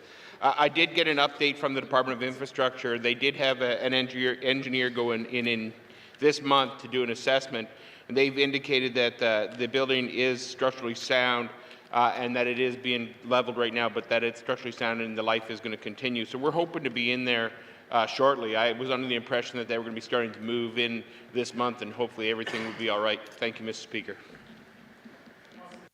Oral question, Akita Cassie member Mackenzie Delta. Thank you, Mr. Speaker. Mr. Speaker, I doubt it if it'll be within this month because, as I said, the ferry is not open. The contract, as I checked on Friday, still wasn't out. There's a lot of work to be done to the interior. They have to do mudding, painting, repairs to the floor. From what I understand, the stairs need to be redone. Mr. Speaker, the list goes on. So with so much funding going towards fixing the dated building, has the minister considered building a new health centre in Sigachik? Thank you, Mr. Speaker. Minister of Health and Social Service. Thank you, Mr. Speaker. Mr. Speaker, I understand that the leveling and other work was already done, so we're just waiting for some of the other things to be done. I will confer with the Department of Infrastructure to find out when they think it would be appropriate for us to move back into that building. As I said when the member raised this last time, the building is on a 20-year capital plan. There are a number of health projects that are in front of this project. They have to compete with all other projects. But for the time being, as I said, structural assessment was completed this month by a structural engineer, at which time the building was indicated to not have any major structural concerns, and that the life of the building is still there, and that we can provide quality services out of that building until such a time as we can get it in the capital plan, recognizing it's competing against a large number of capital projects, not just in health and social services, but across the government. Thank you, Mr. Speaker. Oral question, Tadadea Kasi, Member Mackenzie Delta. Thank you, Mr. Speaker. Mr. Speaker, it leads me to my next question. As we haven't seen the red flag list here for quite some time, what is the plan for the health centre in the next 5 years for Sigachik? Thank you, Mr. Speaker. Masi. Minister of Health and Social Service. Thank you, Mr. Speaker. Mr. Speaker, as I've indicated, we've got a large number of assets in the Department of Health and Social Services that are on the 20-year needs assessment. We try to move forward on those facilities based on the need and the demand and the safety, and whether or not we can actually provide safe services out of the existing buildings. Based on our assessment, we're comfortable that we can provide safe services out of the facility in Sigachik. It is on the 20-year plan, but it's not within, I think it was, I'm going to have to verify when it actually falls in. I think it's 2020 something, so it's in the 20s. Thank you, Mr. Speaker. Masi. Oral question, Nunderea Kasi, Member Mackenzie Delta. Thank you, Mr. Speaker. Mr. Speaker, the minister just mentioned that the building is sound and safe. As I just mentioned, it's taped off as we speak. Nobody's allowed in the building, Mr. Speaker. It's taped off like a crime scene, as I mentioned. You know, nobody's allowed in or out. I mean in, but you know, even staff can't go in the building without being with somebody. So that's how safe it is as we speak. Mr. Speaker, we need to make sure that our buildings are all up to date, and when we're in a crisis as we are right now, that we act as soon as possible here, Mr. Speaker. And as we move forward, I'll be getting the minister to give updates, hopefully by end of this week if we have further questions. So will the minister ensure that this building is safe within the next month? Thank you, Mr. Speaker. Minister of Health and Social Service. Thank you, Mr. Speaker. Mr. Speaker, we want the same thing. We want to be able to provide services in the community, and we want to do it in a safe building. As I've indicated, the Department of Infrastructure has had engineers go in and do an assessment on that building, and they are confident that the building is structurally sound. We are doing some repairs to it as a result of the foundation work that was done that resulted in us having to leave the building. But we're confident in the works of the engineers with the infrastructure, and as soon as we can move back in, we will be moving back in. I'll continue to have discussions with the Minister of Infrastructure to find out when that final work is going to happen, so that we know when we can move back into that building. And I will certainly keep the member in the loop. Thank you, Mr. Speaker. Merci. Oral question, Cadea Cannon, the member Frame Lake. Merci, Monsieur le Président. Last week, I tabled a news release from the Clicquot government expressing concern over recent moves by Dominion Diamond to lay off 150 unionized employees at the Acadie mine and replace them with contract miners. I'm not aware of any public statements or positions taken by our government to retain these jobs. My question is for the Minister of Industry, Tourism and Investment. Has our government received any official notice or communications from Dominion Diamond about these layoffs at Acadie of unionized employees? And if so, can the Minister provide details on timing, alleged attendance issues, or any other details? Merci, Mr. Speaker. Minister of Industry, Tourism and Investment. Thank you, Mr. Speaker. No, I have not received any official notice from the Dominion Diamond Mines about this situation. But what I can update this House was, I did have a conversation with Dominion Diamonds at one point a number of months ago around the concern of high absentee of employees at the site. And he said that at that point that it was something of a concern of theirs. And when I seen it in the paper, that is the first time I've actually seen it in writing. Thank you, Mr. Speaker. Oral question, Cassie member Frame Lake. Merci, Monsieur le Président. I'd like to thank the Minister for that information. I note that in the socioeconomic agreement covering this project, it says selection, hiring, promoting, transferring, dismissing, or otherwise disciplining of all its employees for the jobs on the project shall be within the sole discretion of Dominion Diamond. So it's kind of disappointing to me that we don't really have any hooks on this, but they may not even be required to provide notice to us. Does our government have any authority or power to protect these union jobs that are largely held by long-time and Indigenous NWT residents? Merci, Mr. Speaker.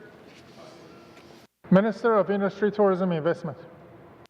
Thank you, Mr. Speaker. One thing, let's make it quite clear here. Most of these jobs, as I've been informed, are mostly NWT residents. And we are quite concerned about that, particularly as the Minister of ITI. I have a very big concern about that. We want to keep these jobs in our territory, but at the same time, this is an issue between the union and the Dominion Diamonds. And if there's an issue that they can't work out and they want someone to help facilitate, I would certainly direct my department to try to help them do that. But we want to make sure that Dominion Diamonds, regardless of the outcome of this, that they meet their social economic commitments in their agreements. Thank you, Mr. Speaker. Oral question, Cassie member Frame Lake. Merci, Monsieur le Président. I'd like to thank the Minister for that, but how's he going to do it? Is the Minister prepared to reach out and actually talk to Dominion Diamond about these layoffs and stop them? Thanks, Mr. Chair, or Mr. Speaker. Minister of Industry, Tourism and Investment. Mr. Speaker, we have the SEAs. That's what requires them to base their commitments on. That's what we try to hold them accountable to. At the end of the day, this is something that we want to see the union and the company work out if possible. We are certainly concerned about it. We're willing to help, like I said, facilitate anything to help move this forward. But at the end of the day, if they can't come to an agreement to continue on with these 150 employees, labor law is the ultimate responsibility of the federal government. But we will keep an eye on this situation. I will certainly have discussions with the President of Dominion Diamonds. Thank you, Mr. Speaker. Merci. Oral question, Cassie member Frame Lake. Merci, Monsieur le Président. I want to thank the Minister for that. I think I heard him almost say that he was going to try to meet with the President of Dominion Diamond about this. You know, this is about, this is a minister who's very interested in promoting mining and all the benefits that it can bring. We have these jobs now in the Northwest Territories. We need our government and cabinet to actually step up to the plate and do something to protect them. So what is cabinet's position on this issue, and what is the minister prepared to do about it? Merci, Mr. Speaker. Minister of Industry, Tourism and Investment. Thank you, Mr. Speaker. Yes, I am the champion of mining in the Northwest Territories, and I will continue to do that. At the same time, this is an agreement between Dominion Diamonds and their employees and the union, and this is something that needs to be worked out between them. We don't impose ourselves on contracts or employees in a manner that tries to tell a private business how to run their business, and I will not do that. But I am very concerned about meeting our social economic agreements, and we will work with all parties involved to try to ensure as many northern jobs are protected and their commitments are met in the social economic agreements. Thank you, Mr. Speaker. Merci. Oral question, Cannon, the member Nahende.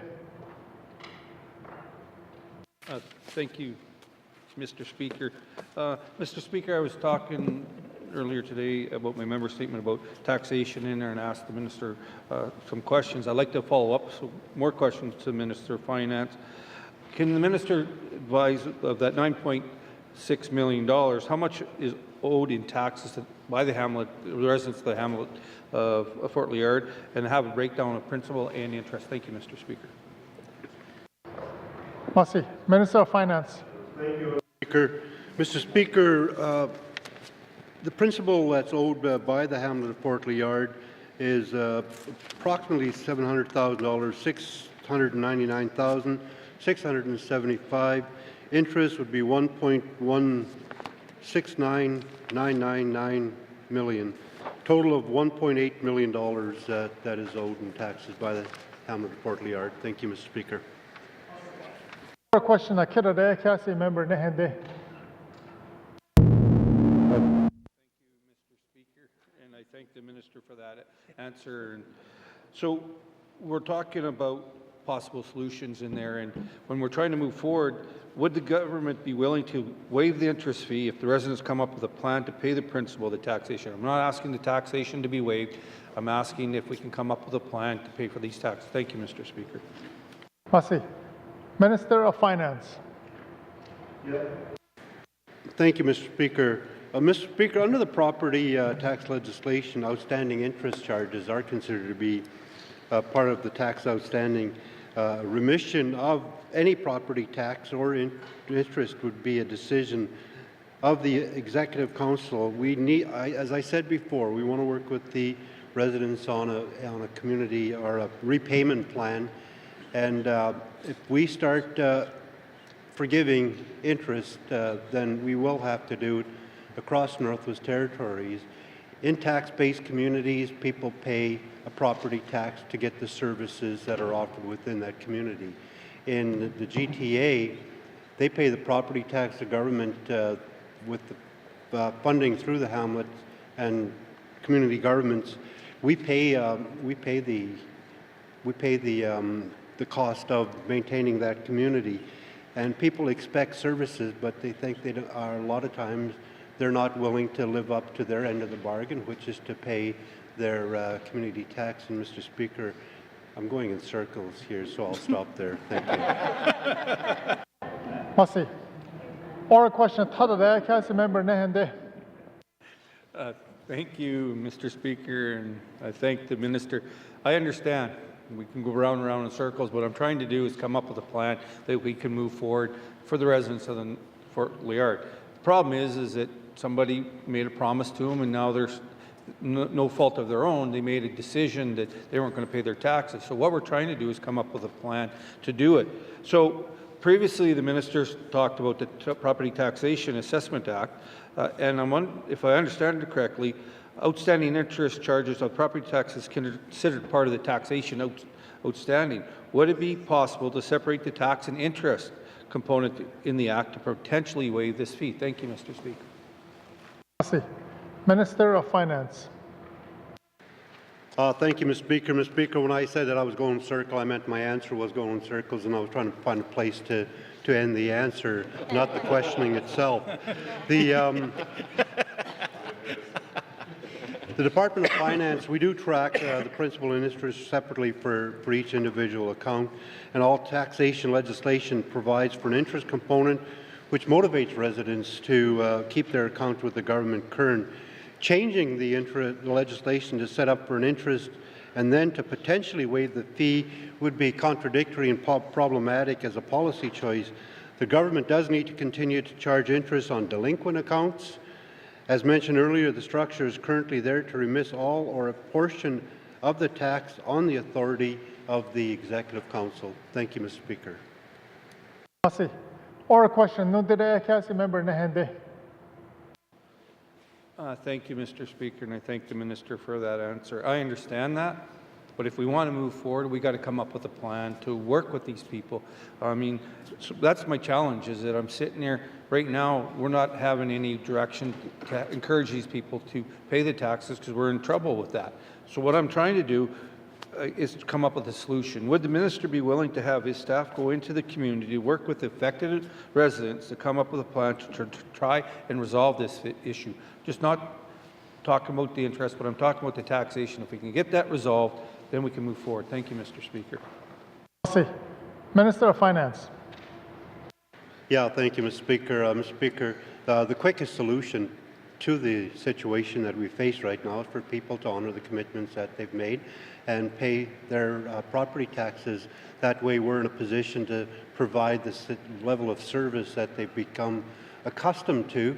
And so we need that to happen. But failing that, We understand that there are some issues. Again, some people are so far into tax arrears, they find it problematic to try and work their way out of it. We're interested in coming up with a repayment plan. I think the member's question was, would we go into the community and meet with them? And I think, as he said, as the member said in his member statement before, that we were there in March, but we would be willing to go back. We would have to have a coordinated approach with the First Nations government in the hamlet, because we want to make sure that we're all on the same page and all want to resolve the issue. So the answer is yes, we would consider going to the community again. Thank you, Mr. Speaker. Oral question. The member Kamlik. Thank you, Mr. Speaker. On May 25th, the Minister of Health and Social Services spoke on the GNWT's public education awareness campaign related to cannabis in preparation for legalization and in preparation to us passing our own laws. So I don't want to focus on what's obviously being proposed that we'll debate at a later day, but on his statement. So it seems like there's a lot of work that's been undertaken already on educating people. Could the minister provide approximate costs and of what's been spent on this public campaign and where the resources are coming from? Thank you. Minister of Health and Social Service. Thank you, Mr. Speaker. Mr. Speaker, I don't have those exact figures in front of me, but I'm happy to pull that information together and share with the member and committee. Thank you, Mr. Speaker. Oral question. Member Kamlik. Thank you, Mr. Speaker. Thank you to the minister. I'd very much appreciate that. I do not recall any specific spending in the last budget towards cannabis public education. This is obviously an issue that's very important as we roll out this process. Can the minister just confirm whether or not it was additional money voted in the budget or whether it's internal resources from the department proper? Thank you. Minister of Health and Social Service. Thank you, Mr. Speaker. Mr. Speaker, to date we've been using money out of our public health budget to help get that information out there. As a note, we have submitted a proposal to the federal government seeking support to help us work with communities to tailor information to the communities, get it out. We're not sure whether or not we're going to get that financial support or not, but we're still committed to doing the work and working with our partners to get the message out there. Thank you.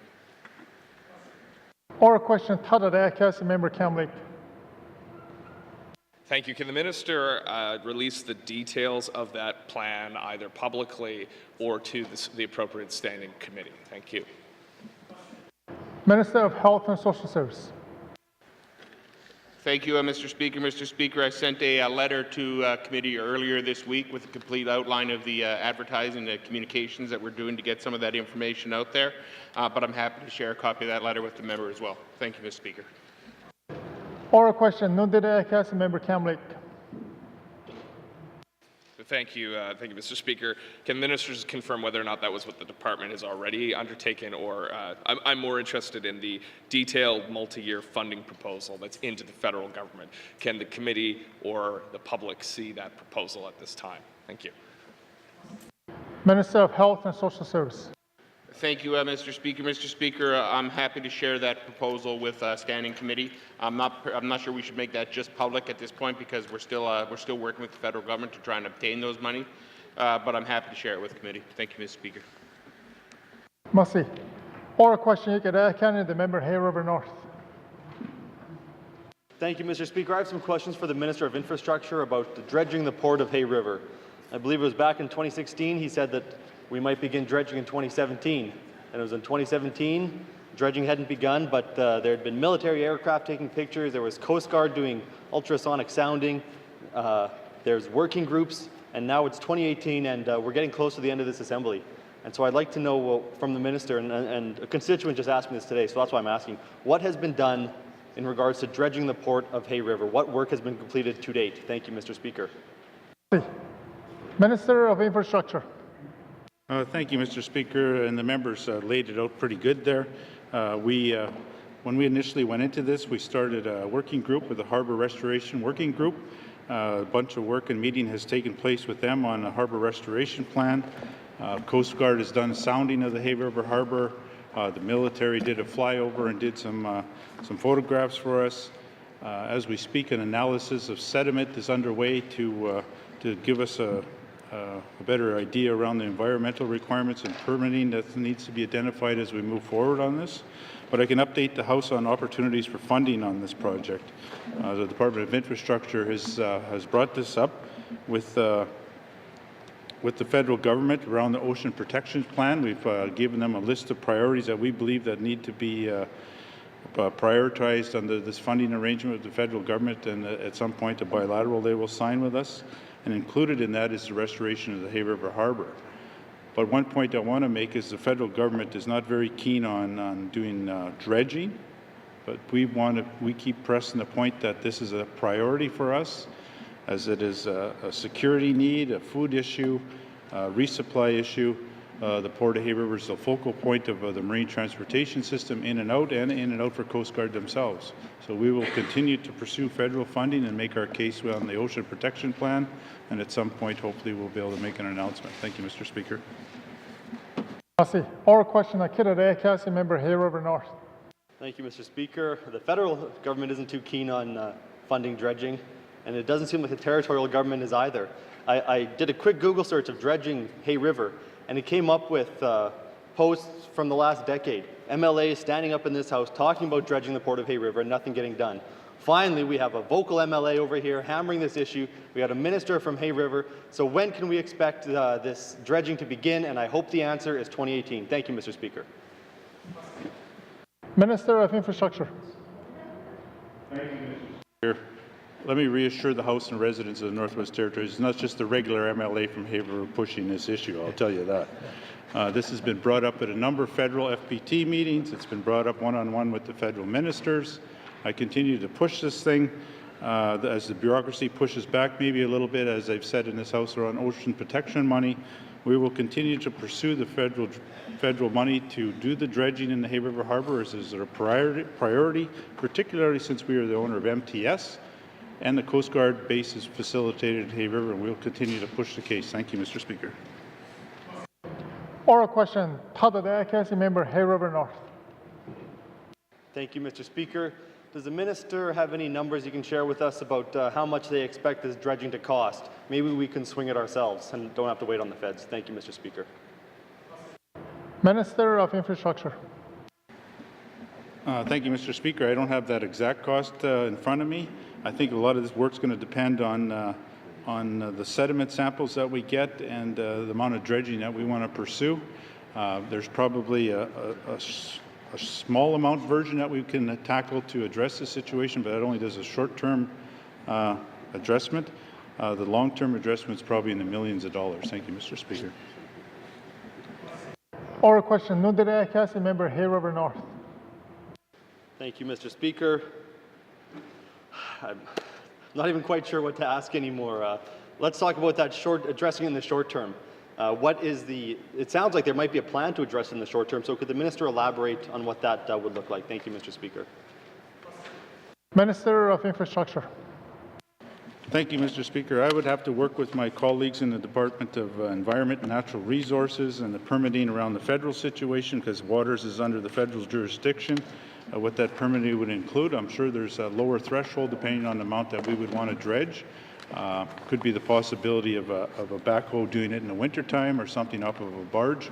But these are the type of questions that I can check with the department and get back to the member on what a short-term measure would be. Thank you, Mr. Speaker. Mussey. Time for oral question has expired. Written questions. Written questions. Returns to written questions. Returns to written questions. Replies to Commissioner's opening address. Replies to Commissioner's opening address. Petitions. Petitions. Reports of Standing Special Committee. Reports Standing Special Committee. Reports on Committee on the Review of Bills. Member for Nehende. Thank you, Mr. Speaker.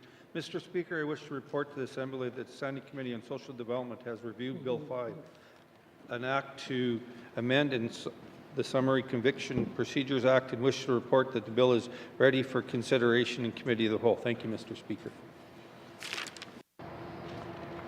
Mussey, Member Nehende.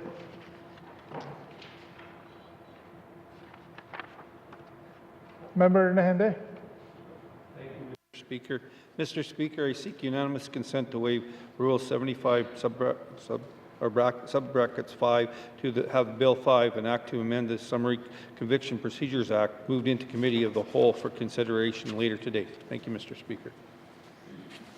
Must the member Nahende. The member is seeking unanimous consent to waive Rule 75, bracket 5, and have Bill 5, an act to amend the Summary Conviction Procedures Act, moved in the Committee of the Whole for consideration later today. Are there any nays? There are no nays. You have unanimous consent. Bill 5 is moved into Committee of the Whole for further consideration later on today. Masi.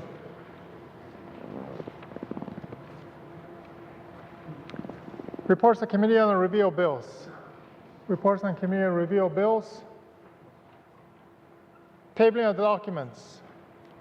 Minister of Education, Culture, and Employment. Mr. Speaker, I wish to table the following document entitled NWT Small Communities Employment Strategy. Thank you, Mr. Speaker. Masi.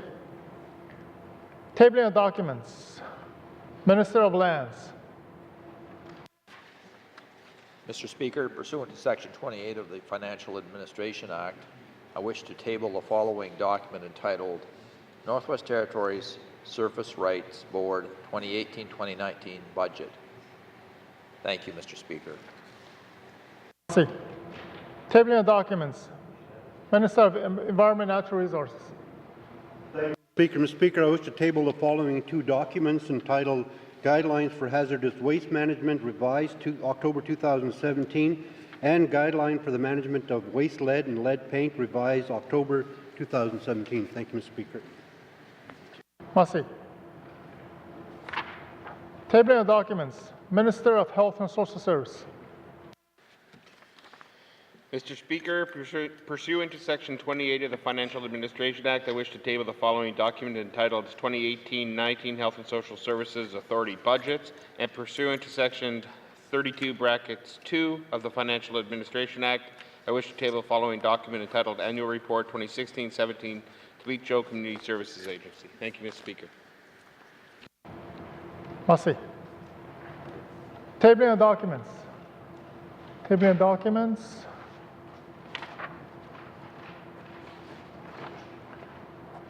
Notices of motion. Notices of motion. Notices of motion for first reading of bills. Notices of motion for first reading of bills. Motions. Motions. First reading of bills. Minister of Justice. Mr. Speaker, I move, seconded by the Honourable Member for Hay River South, that Bill 13, an act to amend the Securities Act, be read for the first time. Thank you, Mr. Speaker. Masi. Bill is in order. Bill is now debatable. All those in favor? All those opposed? Motion carried. Bill 13 has had its first reading. First reading of bills. Minister of Justice. Mr. Speaker, I move, seconded by the Honourable Member for Hay River South, that Bill 15, Document Formalization, Service and Notice Reform Statute Law Amendment Act, be read for the first time. Thank you, Mr. Speaker.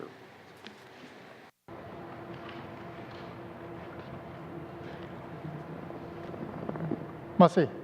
Motion's in order. Bill is non-debatable. All those in favor? All those opposed? Motion carried. Bill 15 has had a Bill 14 has had a first reading. First reading of bills. Minister of Justice.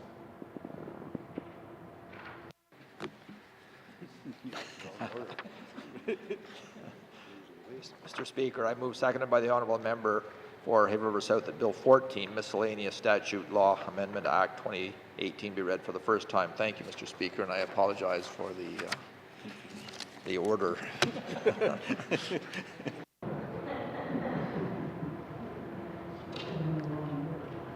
Okay, the last motion was Bill 15, apparently. So just for the record, Bill 15 was recorded and voted on. I'll do it just for the record as well again. Previous motion was Bill 15. Motion is non-debatable. All those in favor? All those opposed? Motion carried. Bill 15. Now we have Bill 14 before us for first reading of bills. Bill 14, non-debatable. All those in favor? All those opposed? Motion carried. I'm sure a minister's got the list too. Let's see. First reading of bills. Minister of Education, Culture, and Employment. Mr. Speaker, I move, seconded by the honourable member for Inuvik-Boot Lake, that Bill 16, an act to amend the Social Assistant Act, be read for the first time. Thank you, Mr. Speaker. Masi. Motion is in order. Motion is non-debatable. All those in favor? All those opposed? Motion carried. Bill 16 as first reading. First reading of bills. Minister of Education, Culture, and Employment. Mr. Speaker, I move, seconded by the honourable member for Inuvik-Boot Lake, that Bill 17, an act to amend the Student Financial Assistance Act, be read for the first time. Thank you, Mr. Speaker. Motion is in order. Motion is non-debatable. All those in favor? All those opposed? Motion carried. Bill 17 has had its first reading. First reading of bills. Minister of Municipal Community Affairs. Thank you, Mr. Speaker. Mr. Speaker, I move, second by the honourable member for Range Lake, that Bill 18, an act to amend the Cities, Towns and Villages Act, be read for the first time. Thank you, Mr. Speaker. Motion is in order. Motion is non-debatable. All those in favor? All those opposed? Motion carried. Bill 18 has had its first reading. First reading of bills. First reading of bills. Second reading of bills. Second reading of bills. Consideration Committee of the Whole Bills and Other Matters. Minister Statement 1-18.3, Minister Statement 19-18.3, and Bill 5 with Member Hay River North in a chair.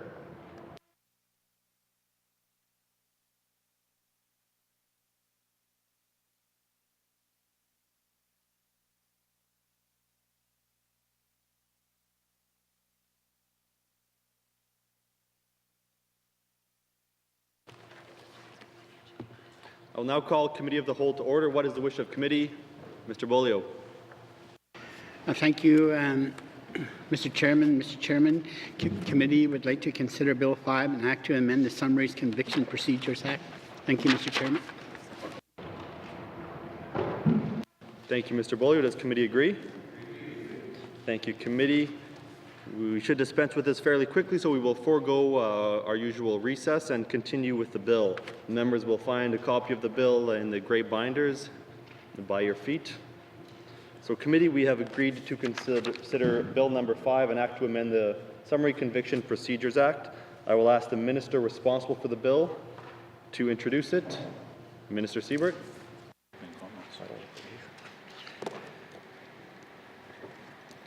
Thank you. I'm pleased to be here today to discuss Bill 5, an act to amend the Summary Conviction Procedures Act.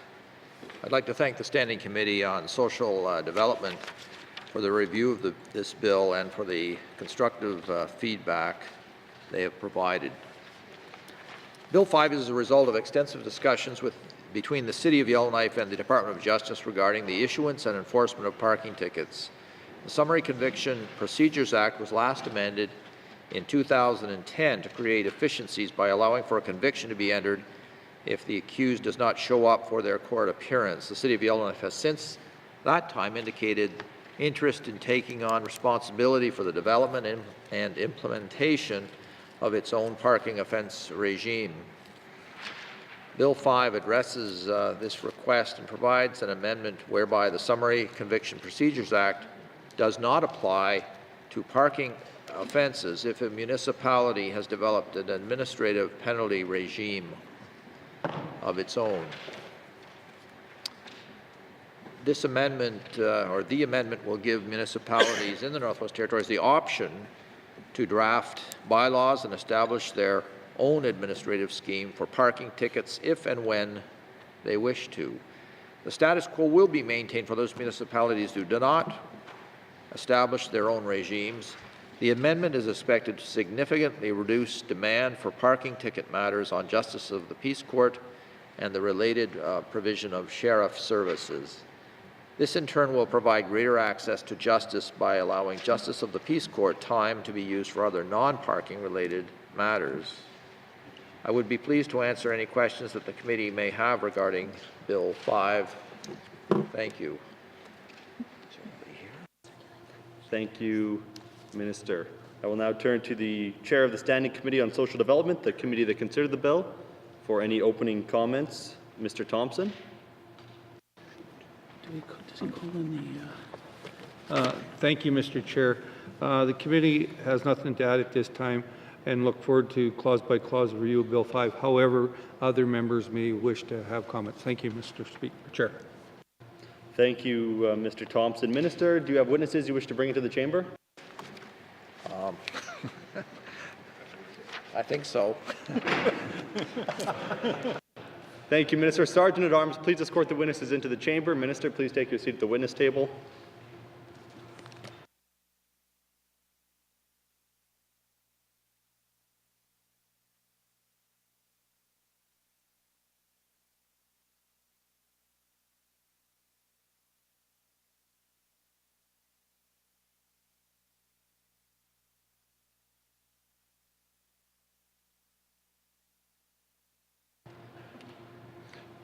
Minister, would you please introduce your witnesses to the House? Yes, thank you. On my left is Mike Reddy, and on my right is Roger Shepard. Thank you.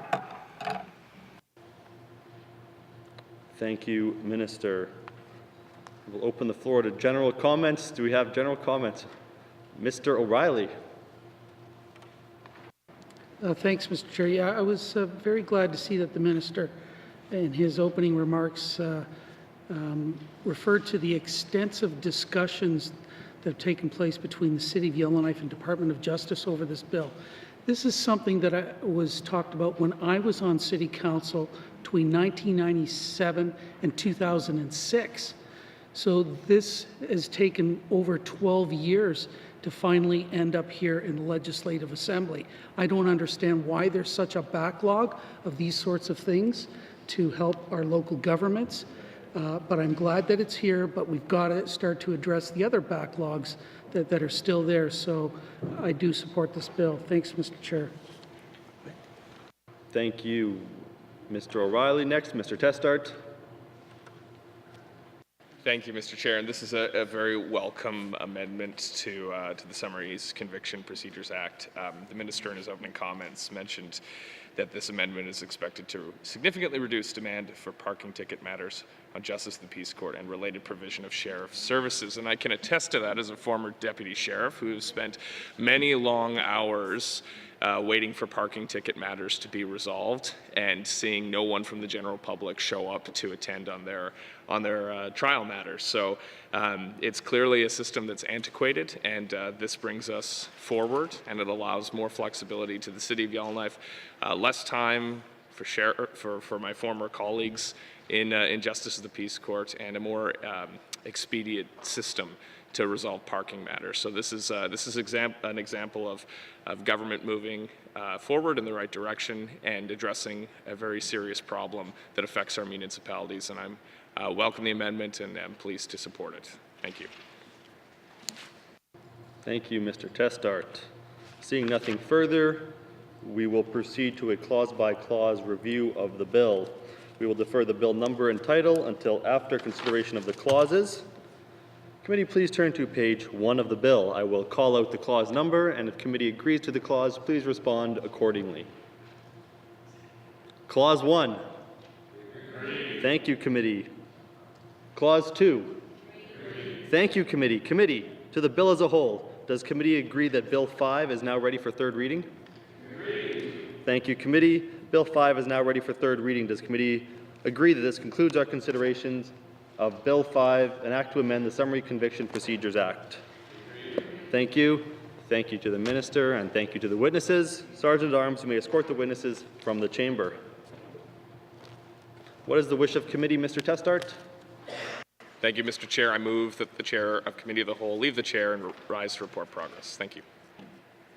Thank you, Mr. Testart. There's a motion on the floor to report progress. The motion is in order and non-debatable. All those in favor? All those opposed? The motion is carried. I will now rise and report progress.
May I have the report, Member Hay River North?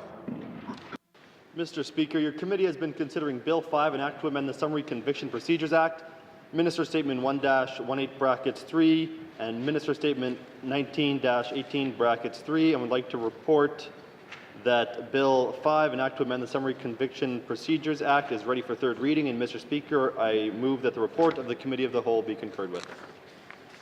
Do I have a seconder? Member for Cam Lake. Motion's in order. All those in favor? All those opposed? Motion carried. Massey. Third reading of bills. Third reading of bills. Mr. Clerk, orders of the day. Orders of the day for Tuesday, May 29th, 2018, 1:30 p.m.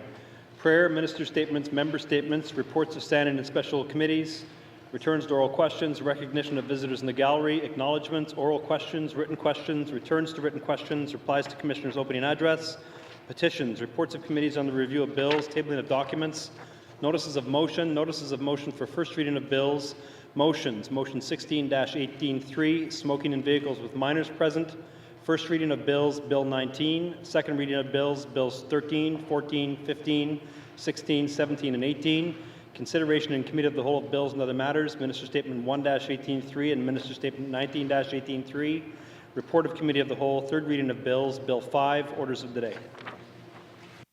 Mr. Clerk, this House stands adjourned until Tuesday, May 29, 2018, 1:30 p.m.